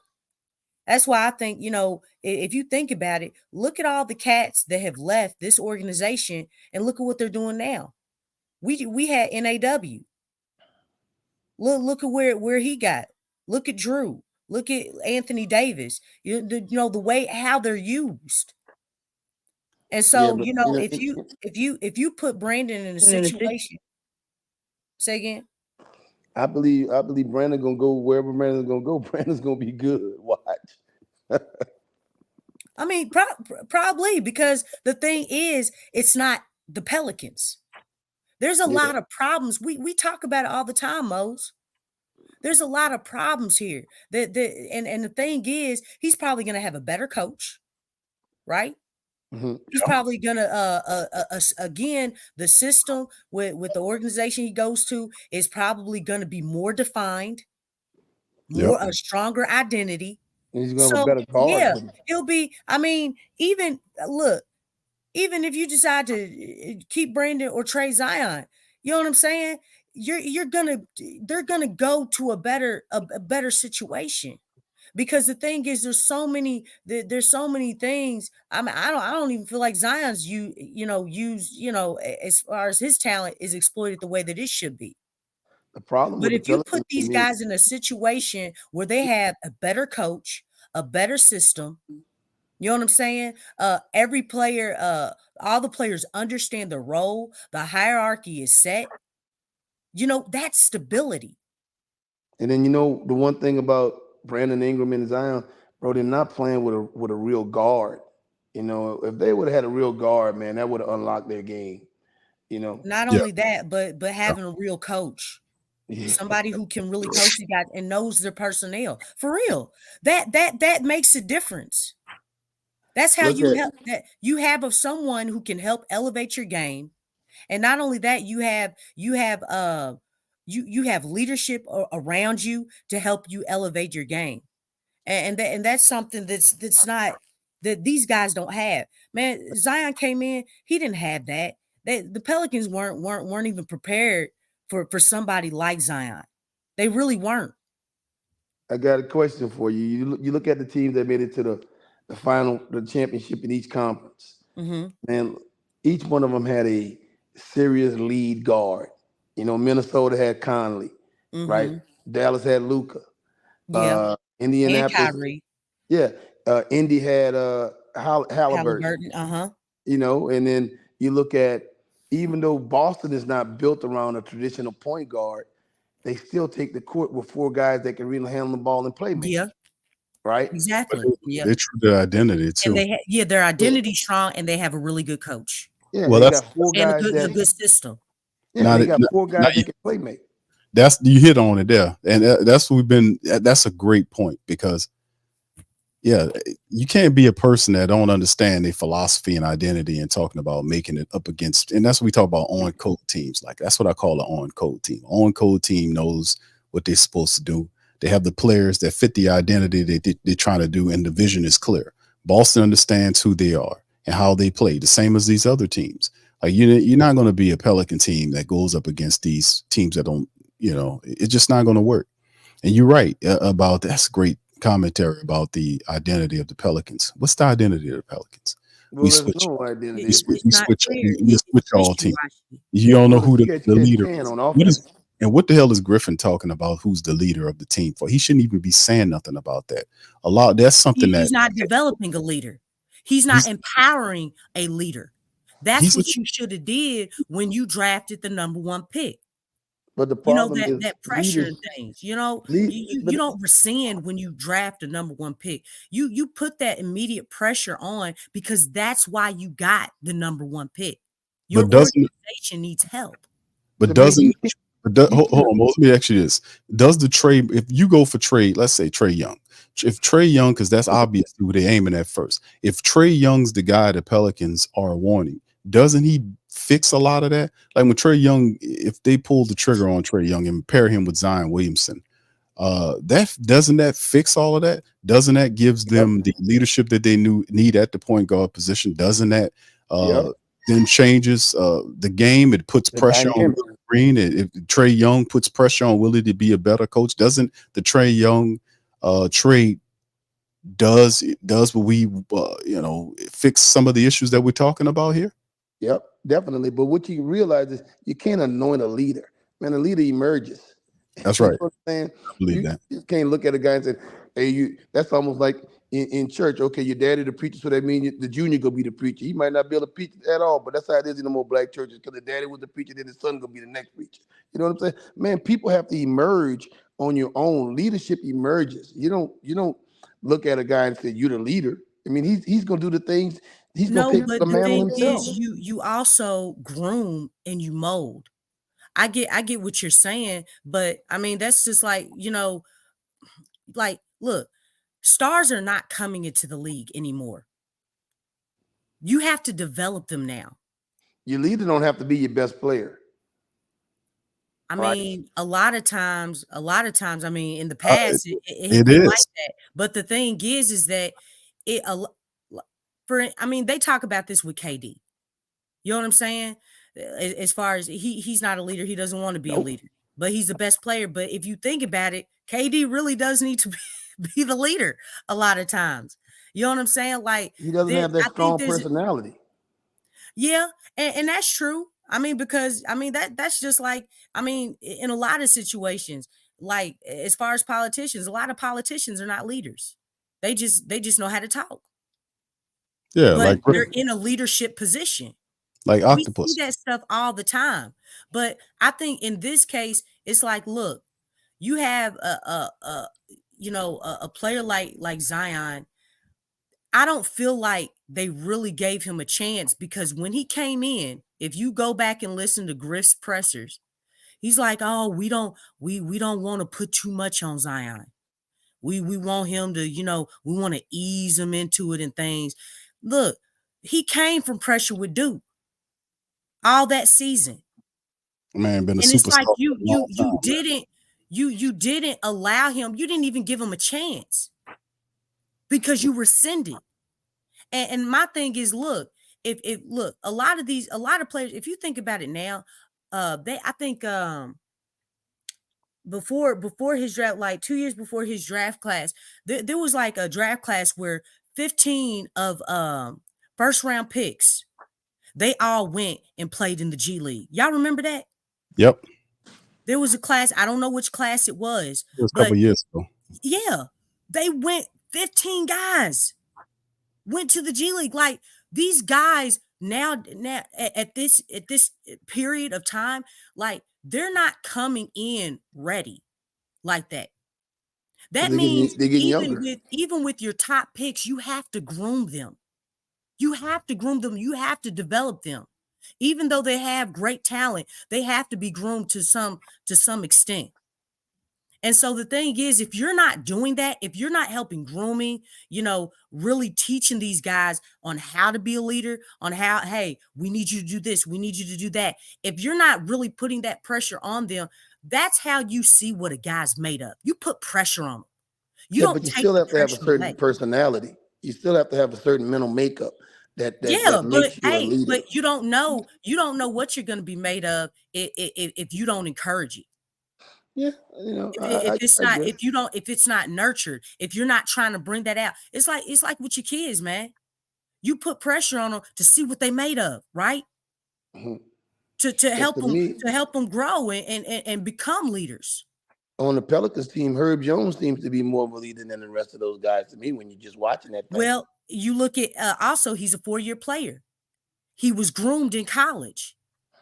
Yeah, but he has the mental makeup. You know what I'm saying? To be that, right? Because you can be. I think you it's can a be the best. combination of both, though. Yeah, You know what I'm saying? that's I just- mean, you still have to learn. You still have to be groomed. You still have to be empowered and put in situations. Okay, let's see. Let's see what you do.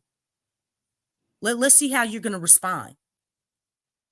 I Well, think that has to be done. And like I said, even with kids, you know what I'm saying? You know, you don't know you don't know if you have those leadership qualities unless you're put in those situations. I'm gonna give you an example.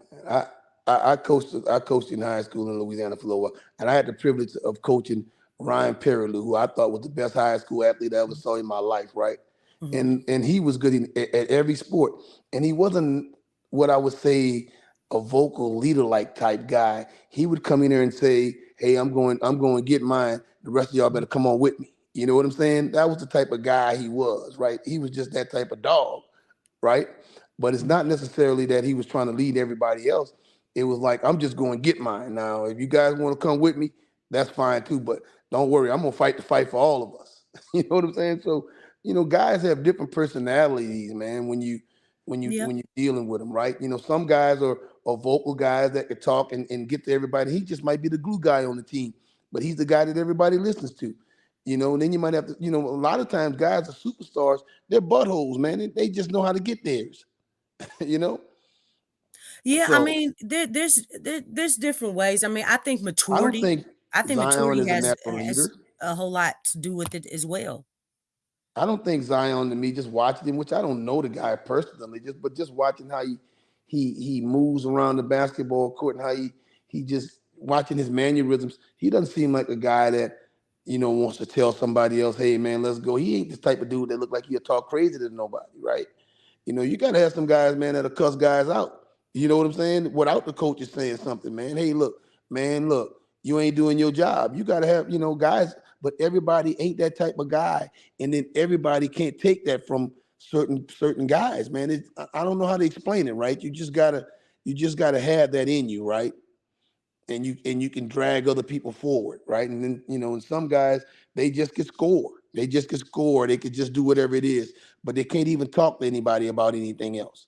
So to me, the Pelicans got too many guys of the same type of personality on their team. Yeah, For one, I do agree with that.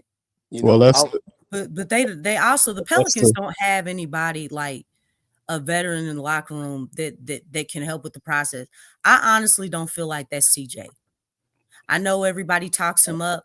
I don't feel like that's CJ. I don't feel like he's that dude. It's kind of hard because you don't really know those guys like that, right? I mean, I mean, just based off what we looking tell at, you everything, bro. I feel like CJ's a politician. He ain't that far from JJ Redick. Yeah, He is- he's got a little game with him now. He's got a Yeah, con he with him does. now. He's a politician. Yeah, I say you that all the time. Yeah, Like you don't. he con in really, him now. when he came here, I thought it was kind of funny how all of a sudden he wanted to utilize his journalism degree. Hey, JJ Redick, he used Zion to catapult himself by throwing him under the bus. Yeah, JJ Redick's got some did karma that. that's gonna come to him. Talking about a detached player. So, I'm looking at, okay, CJ, so why all of a sudden you want to use your journalism degree when you get to the Pelicans? Especially seeing what JJ Redick did. You know what I'm saying? Because we all know Zion is huge clickbait, right? Yeah. Yep. Yeah, this ain't something that that people don't know. People been going in on Zion. Yeah, it's obvious. Going in. Yeah. He So, definitely. I just think that's kind of weird, and then Larry Nance has even called CJ out. You know what I'm saying? Because he always throwing on, well, I make my money. He always throws that out. He does. He got like his money though. He'll let you know about that. But he throws it out like on Twitter Spaces. He did that because I was on there. listening. Larry Nance was on there, Trey Murphy was on there, and CJ was on there. And when CJ first got on, he was talking about, he started talking about, his money and stuff. And then Larry Nance came in and he was like, dog, that's really deep, man. I mean, so we on here with all these people on Twitter. Like, they know that we make a lot of money. That wasn't even necessary. He called him out on that.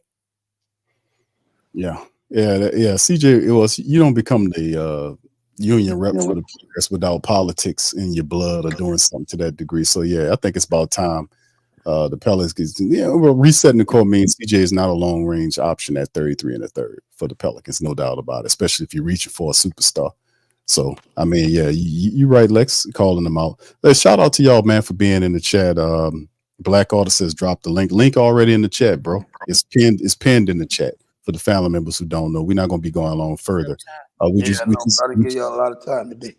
Yeah, we just hey, we appreciate you, Mose. Yeah, I like being on it. I always appreciate you.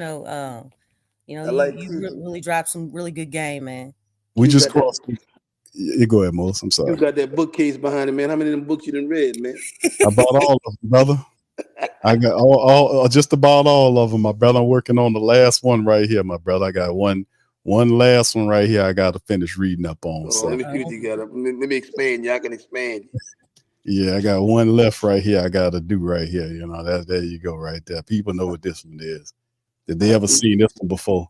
I don't know. Y'all don't know. Y'all put one in the chat if y'all know what this is right here. Y'all will know what I'm talking about right here. Y'all will know what time it is here. Put one in the chat if you know what time this is. I hear you, Big Q. That's the last one right there. But what DC don't work on the weekend, man. What's happening? We don't get him on. No. He was with us last night, and then this morning he got called. He got called out on something, so he was tired, so he couldn't. I called him, and this morning he was he worked late, so he was kind of tired up this morning. Let him get his rest. So yeah, he would have been here. But shout out to the fam. Appreciate y'all being in the chat. Shout out to you. Thank you, Kelvin. Much love. 504, I got you, fam. Cole says, Q, what we going to do about CJ McCollum? I think I just answered that, the 33 and a third for CJ McCollum's contract. Pelicans, we'll see. It's not really people really asking about CJ McCollum, but, like I said, that could be something that they can address prior to the trade deadline. Maybe they can move him out because I think the contract looks a little bit differently at that point in time, almost like the Clint Capella contract of this year, which they'll be, begrudgingly take it, but it's an expiring $20-something million contract that'll fall off the books, and they'll gain the money if they don't move it some kind of way else. So this is a lot for by the way, this is a lot for Bryson Graham to pick up on in his first year with Langdon leaving and Bryson Graham stepping into all this going on. That's a lot going on for a new general manager. He was an assistant general manager for a long time, but becoming the man with all this type of stuff, that's a lot to deal with. So yeah, we'll see how that goes. A Black Order, like I said, the links in the chat. We won't be going on very long. Anthony says CJ had the Pull Up podcast in Portland. Okay, there you go. I never heard of that. Didn't start. A lot of this stuff didn't start spark wide until he started. As far as on a national level, he didn't get on ESPN until he got with the Pelicans. But he did say that in his presser with Antonio Daniels.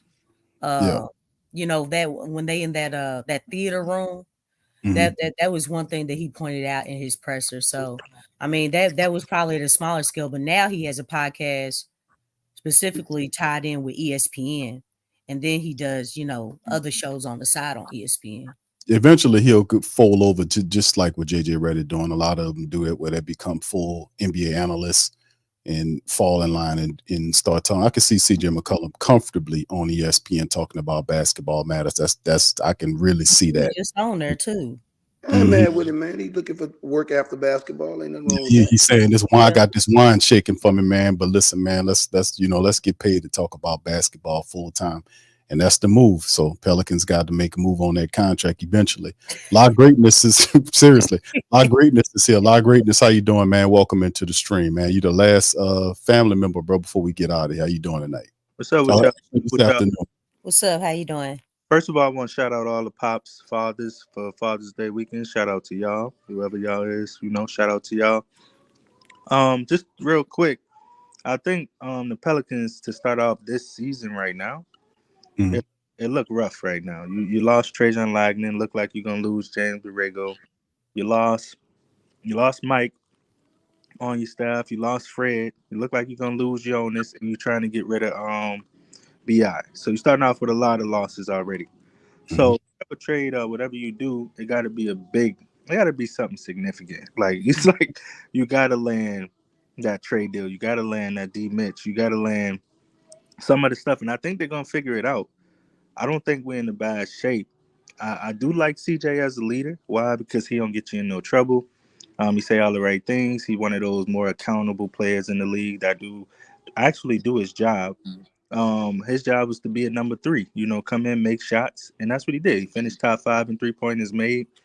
Right now, his landscape, the Lakers looking at him, Detroit, Orlando. I heard really want to get him in.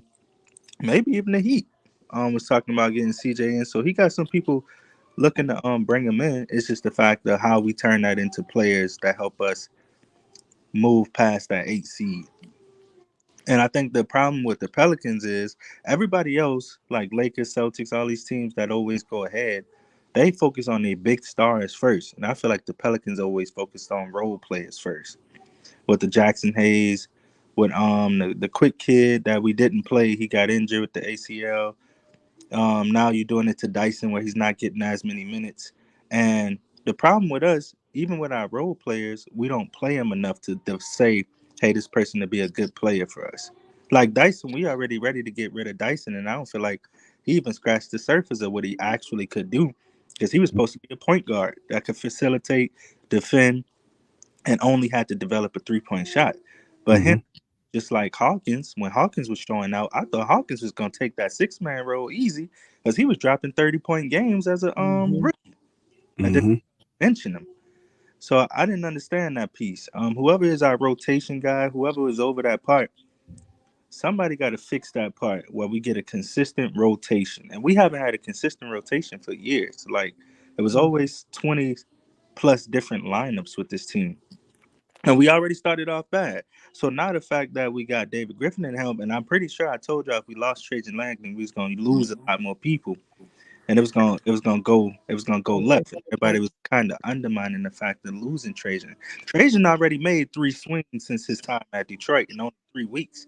He got Yep. two coaches, he got two different pieces. He fired some people over there. Like you could see action already happening with them. And I don't know why the Pelicans sitting on their hands after a 49 win season, Yeah. knowing we got to go forward. Reactive. They ain't So proactive enough. I don't know. It's a lot going on with the Pelicans. I think we 50-50. Like whatever moves we make either make or break us. But we right there on that borderline. Like if we keep CJ, you got to figure out that piece. If we keep B, we got to figure out that piece. We definitely need a center. This team wasn't a bad team. We just need consistent rotation, solid players, and somebody that could coach a lot better than Willie. Behind. That's a lot, man. That's a lot with greatness. Hmm. Please, please. And that's I think that's I a think big deal. I don't think we should go after no old coaches that have the same old mentality. I think we should get a fresh face in there that actually know what he's doing. That's just hungry to win. And Hey, like, greatness. Hey What man, what do you that's what do not you think about Sam Cassell? Cassell gonna wouldn't get he a job soon too. wouldn't he be an older coach though? Like, Yeah, No, you how, no, think no. about like a Chris Quinn, aren't you? That's what you're looking at, a lot of greatness, like a Chris Quinn or Greatness sound like DC a little bit. yeah, I'm looking for somebody that's fresh. Like that's just come in. His only job is to win. Like he don't got no other choice but to win, and he hungry for it. Like that Celtics coach when Utah got that coach and he was out there, you could see the development and how he coached. OKC coach, a fresh face. I don't Yeah, think like D'Antoni do it. I think you need somebody in there hungrier than Willie to get it. Yeah, yeah, I definitely can get with that. But we need our when you Mark talk about Dagnall. like the coach for OKC, coaches Dagnall. like him, he came from the G League.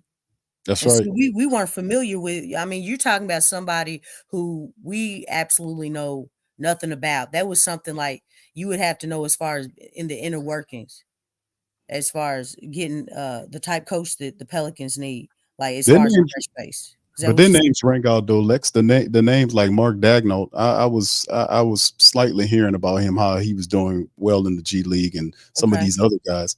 But yeah, their names rang out, and that's how they knew to go and talk to like a Jamal Mosley or Charles Lee or guys like that. And by the way, Charles Lee, he got the job as the head coach of the Charlotte Hornets.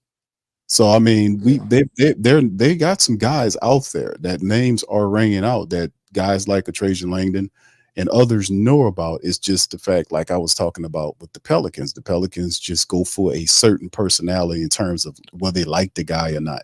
Then it's this rhetoric about the Sure. human beings and all this nonsense. Man, we need winners, we need dogs, we need a Yeah. mix of personalities on a team, and you got a basketball cult. That's what I call it. Do we Hey, do we Q. officially have a GM right now? We officially have the replacement Yeah, Bryson Uh, Graham, Oh, right? it's the same person who it was when who was Langdon already was here. backing up Langdon. that's right. But Bryson Brown. he the It was GM. Griff. He just was like he's interim right now, like temporarily covering. Well, the word, it's not official, but word on the street is that they're saying that is, and not from I'm saying it's official. Official Pelicans release saying that he's the guy. Although the word on the street is that he's the guy that they're going to pick to be general manager of the Pelicans. So I mean, I didn't see any official release by the Pelicans putting that. If I'm not mistaken, if y'all seen it, put one in the chat. But there are many reports, according to insiders, that saying Bryson's the Pelicans going to be making him the man. But that's a lot for a first-time general manager. Saying To like be, you got to clean up coaching, center. You got to clean up coaching, the center, making the team better. Maybe getting a star in here on side of Zion. I feel like that's a lot. It that is is a a lot. It is a lot. that's a lot. And then you have to think again, shoot, the coach, the type of coach the Pelicans got. You know what I'm saying? Because he likes to work in a certain type of space.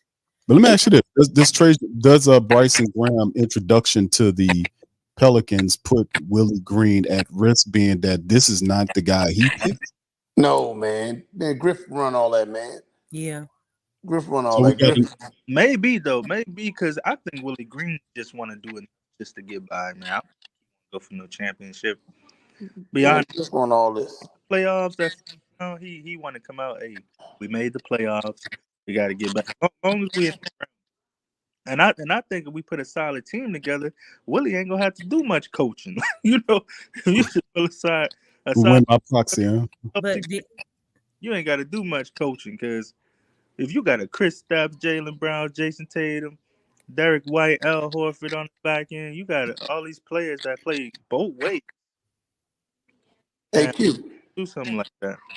Yeah, that's interesting, man. Yeah, brother Moss. I hate to change the subject, man, but why Jay Black been, man? it's off season. Yeah, Jay Black was he was on the not last night's show, but the show before that.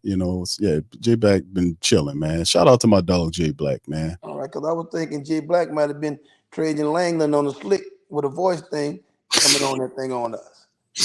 Now that Langdon left, we can't find Jay Black no more, man. Nah, Jay Black's around, bro. Yeah, I know All Jay right. Black's still chopping up. Make him so, man. Tell him I said what's happening, man. Yes, sir. Yes, sir. I sure will. Shout out to Jay Black, man. Jay Black he come with it when he come, man. He come hard. Yeah.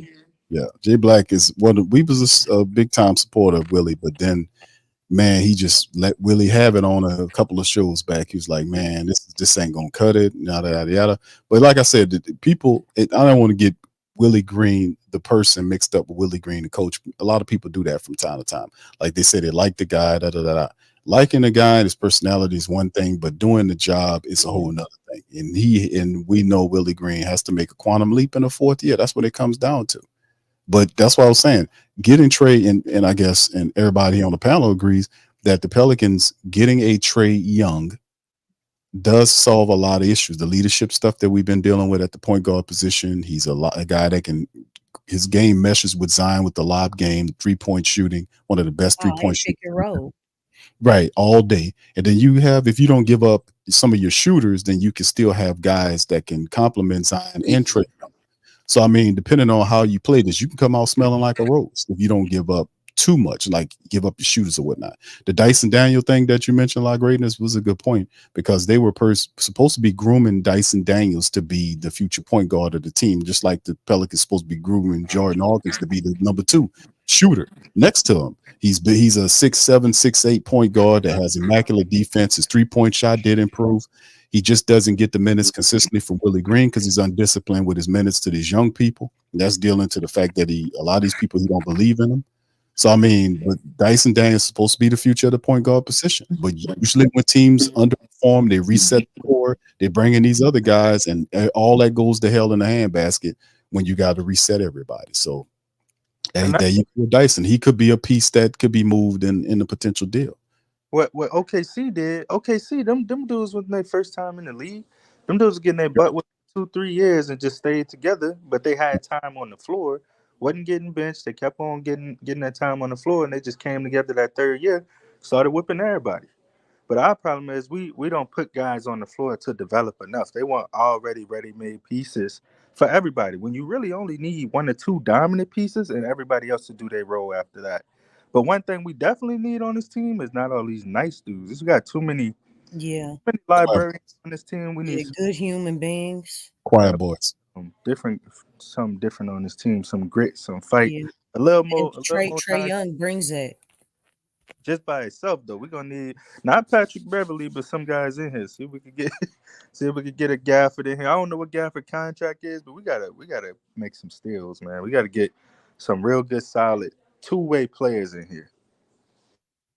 Yeah, it's we got that. Bryson Graham has a lot to do in his first year as the general manager. Boy, he didn't come in with an easy job at all.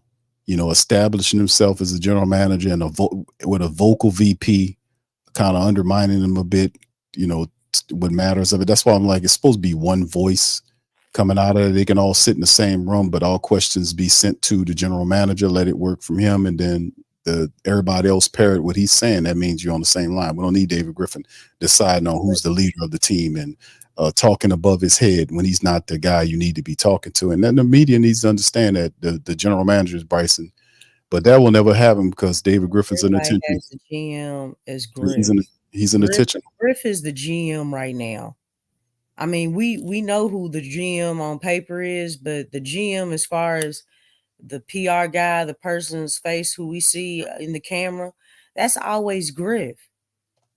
Even mainstream media makes that mistake that Griff is the GM and he's not.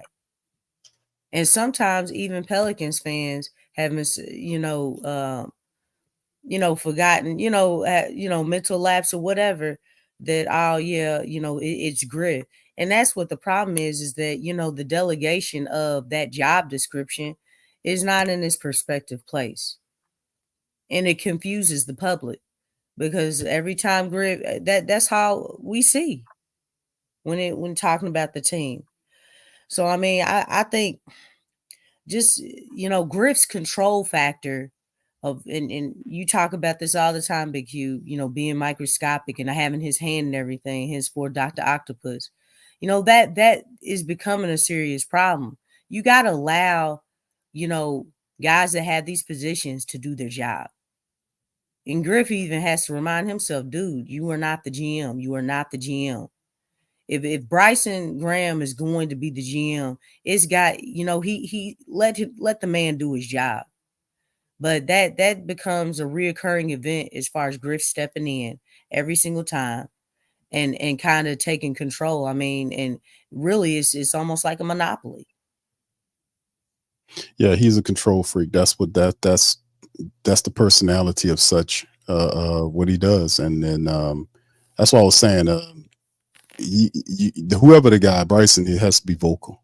You taking that job, you got to understand, you got to be more talkative than the VP. You have to really possess the job. You can't be a quiet dude because he will overtalk you. And it's just one of those things. Like, he has to really step up and be vocal and take, like I said, and you're right.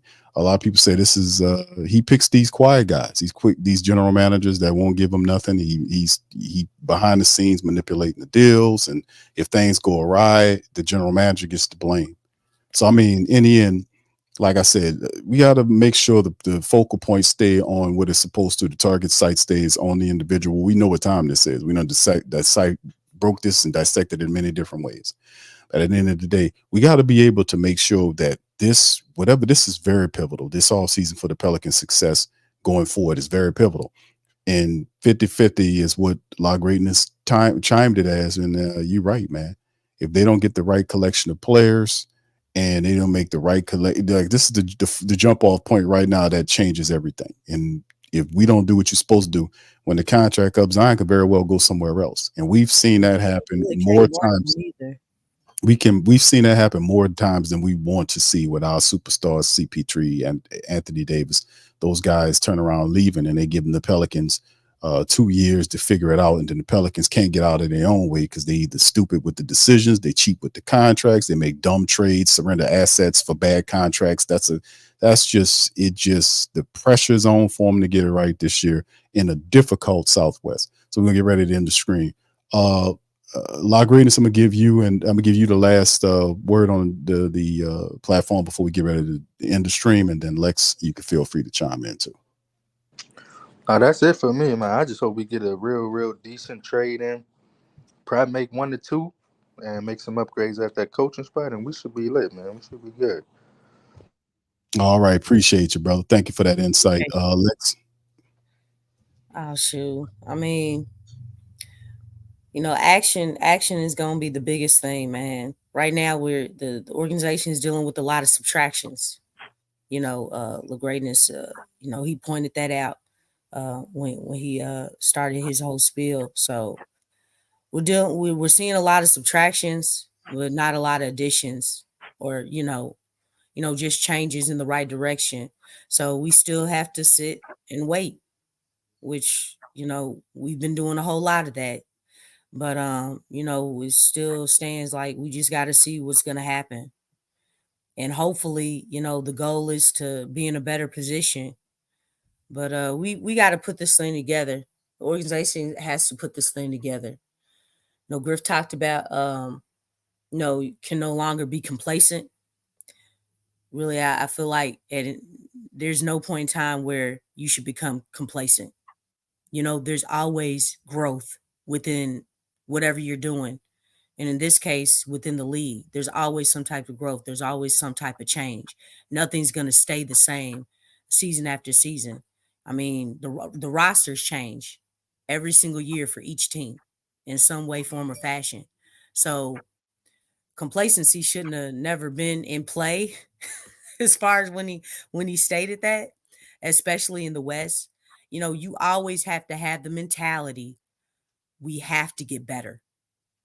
Even during the course of a season, you have to have the mentality, we have to get better.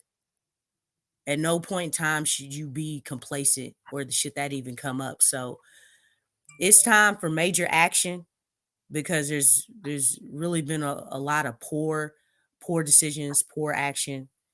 We need it in the right direction, and you just got to continue to get better.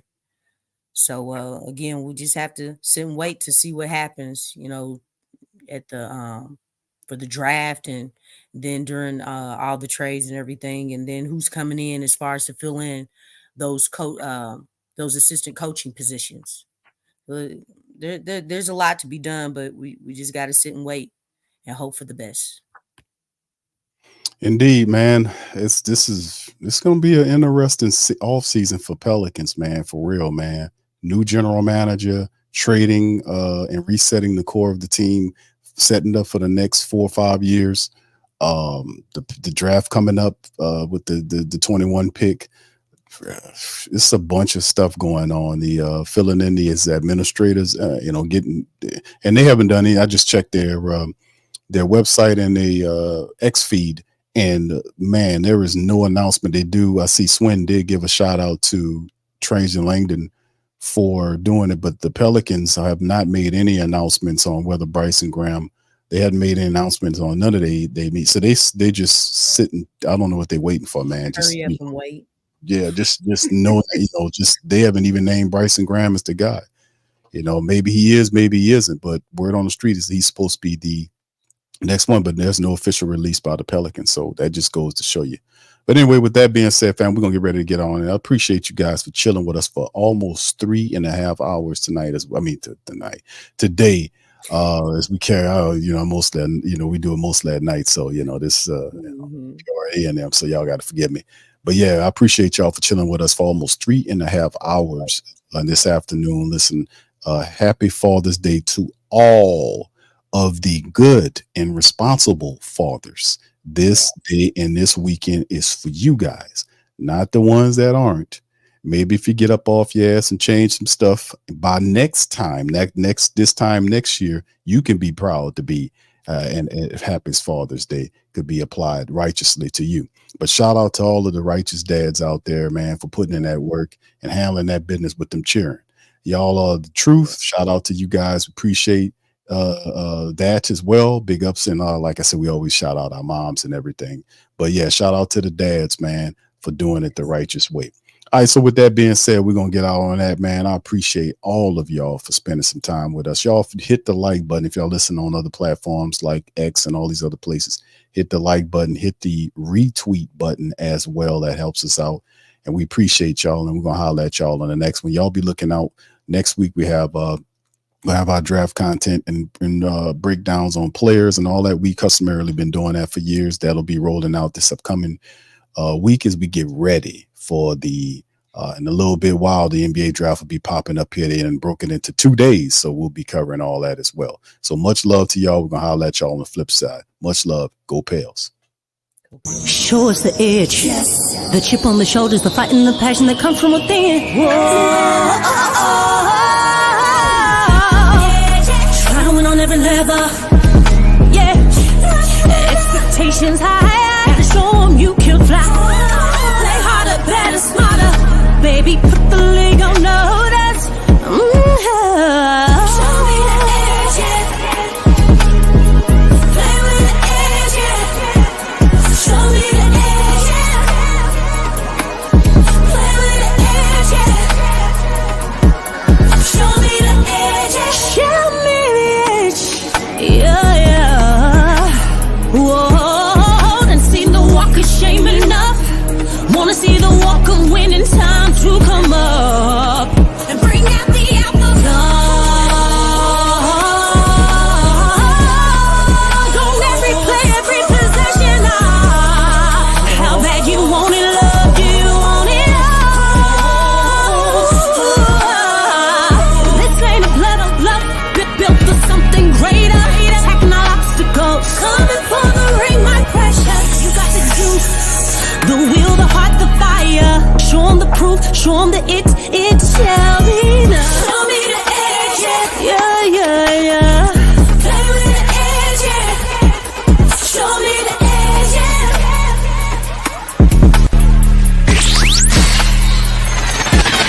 You're listening to the Pelicans Postgame Report on the PRO Media Network for all things Pelicans.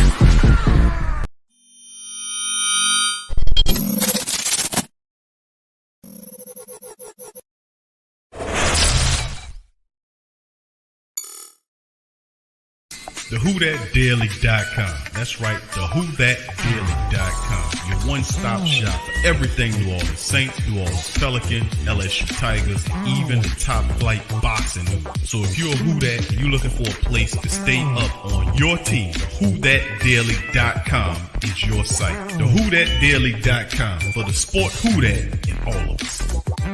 That's right, the Pro Shop is the platform store where you can go and buy all the latest merch to support the platform. Available at the Pro Shops, we have dozens of hundreds of products available for you and your family. Unisex tees for men and women, hoodies and sweatshirts, tank tops, kids and baby items, long sleeve tees, mugs, pillows, wall art, bath bedding, face masks, phone cases, stickers, bags, fanny packs, socks, hats, and many other items. Please feel free to check out the Pro Shops. The link is in the description section below. And remember, it helps the platform continue to grow. Check out the Pro Shop